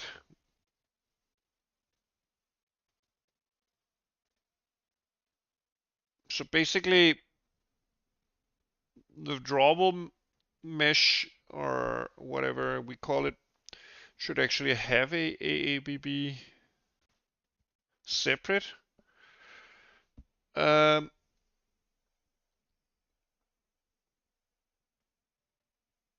I mean, it's fine to kind of like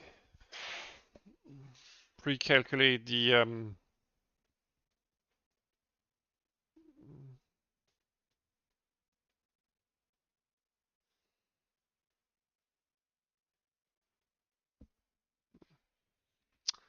yeah. All right. I should probably fix that. And then I'm gonna have a break. So the problem is right now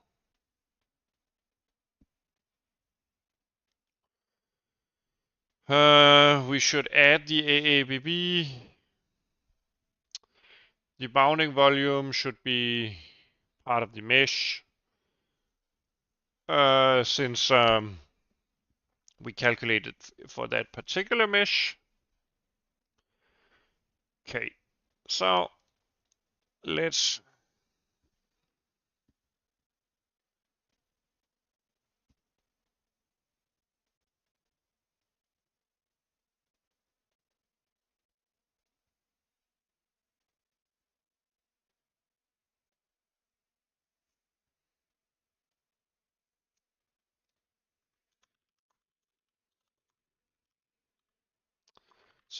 do a what do we call it? We call it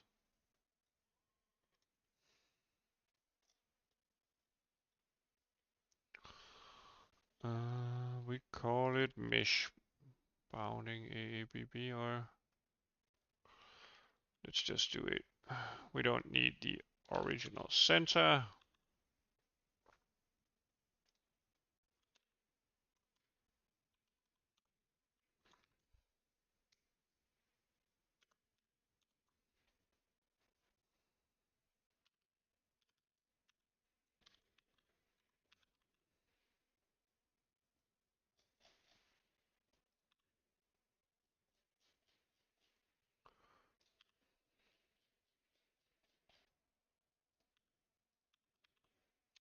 Okay, so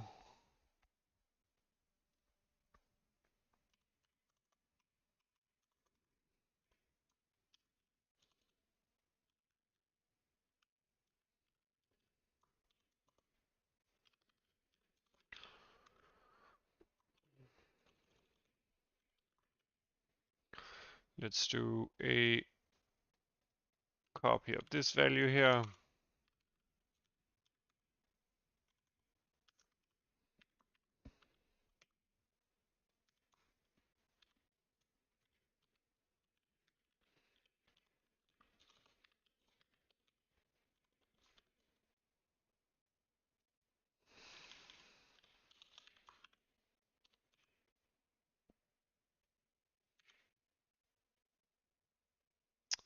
Let's see.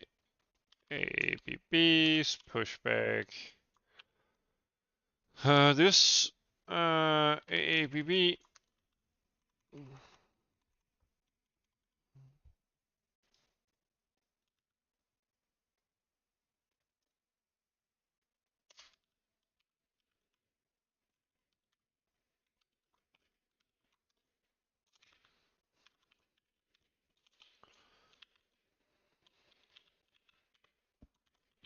Okay, we grab the size, we store the AABB.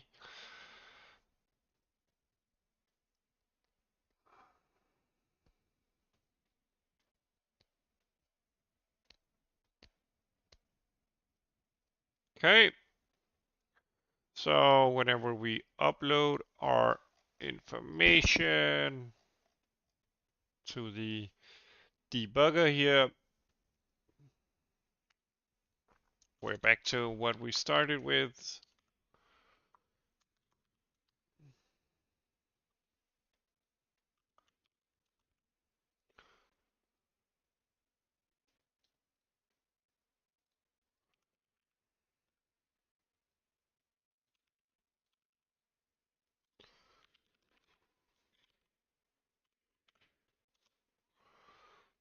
Okay.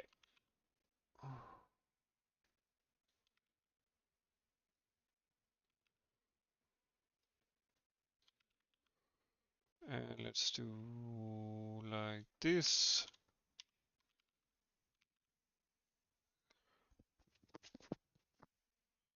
Okay. And of course, let's see.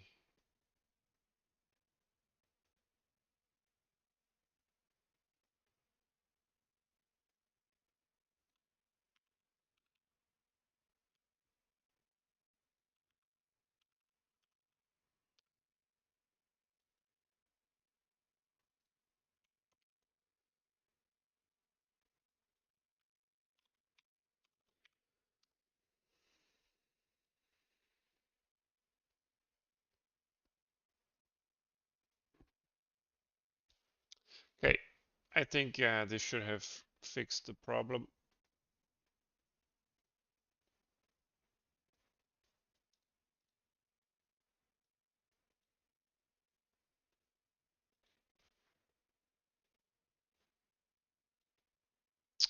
And we're good.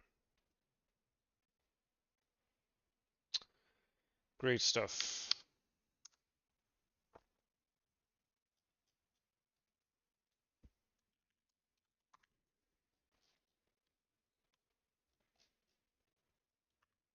Whoops. Okay. That seems to be it.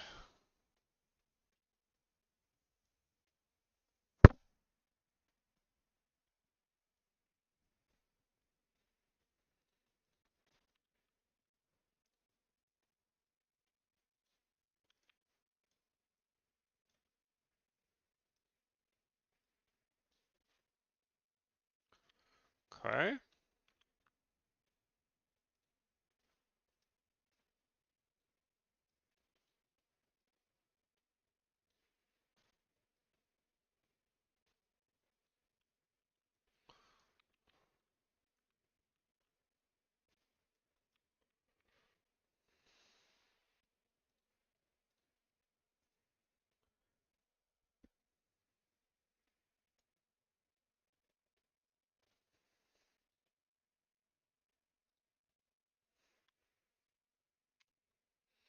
Great stuff.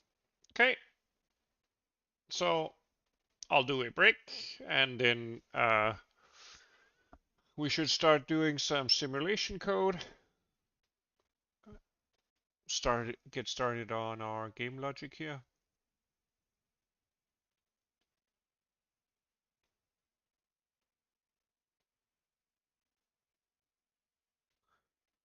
Yeah, we basically have a dynamic system now.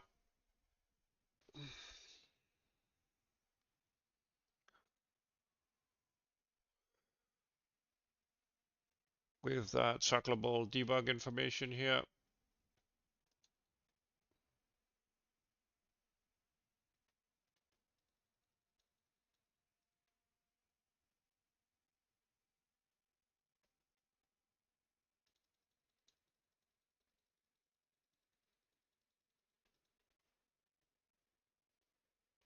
Great stuff.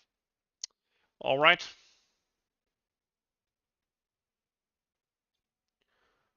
Hopefully I'll be seeing you guys around.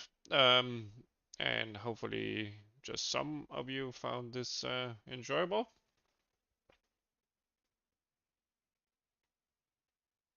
Yeah, I definitely think that we got some good work done here.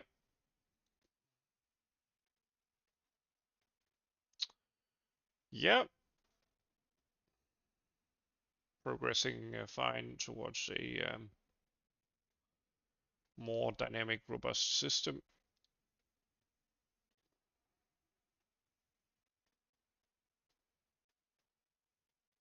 It'll be fun to mess around with some game logic.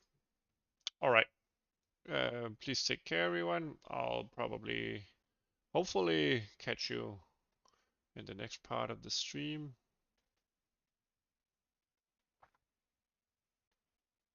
Keep on trucking, and I'm looking forward to seeing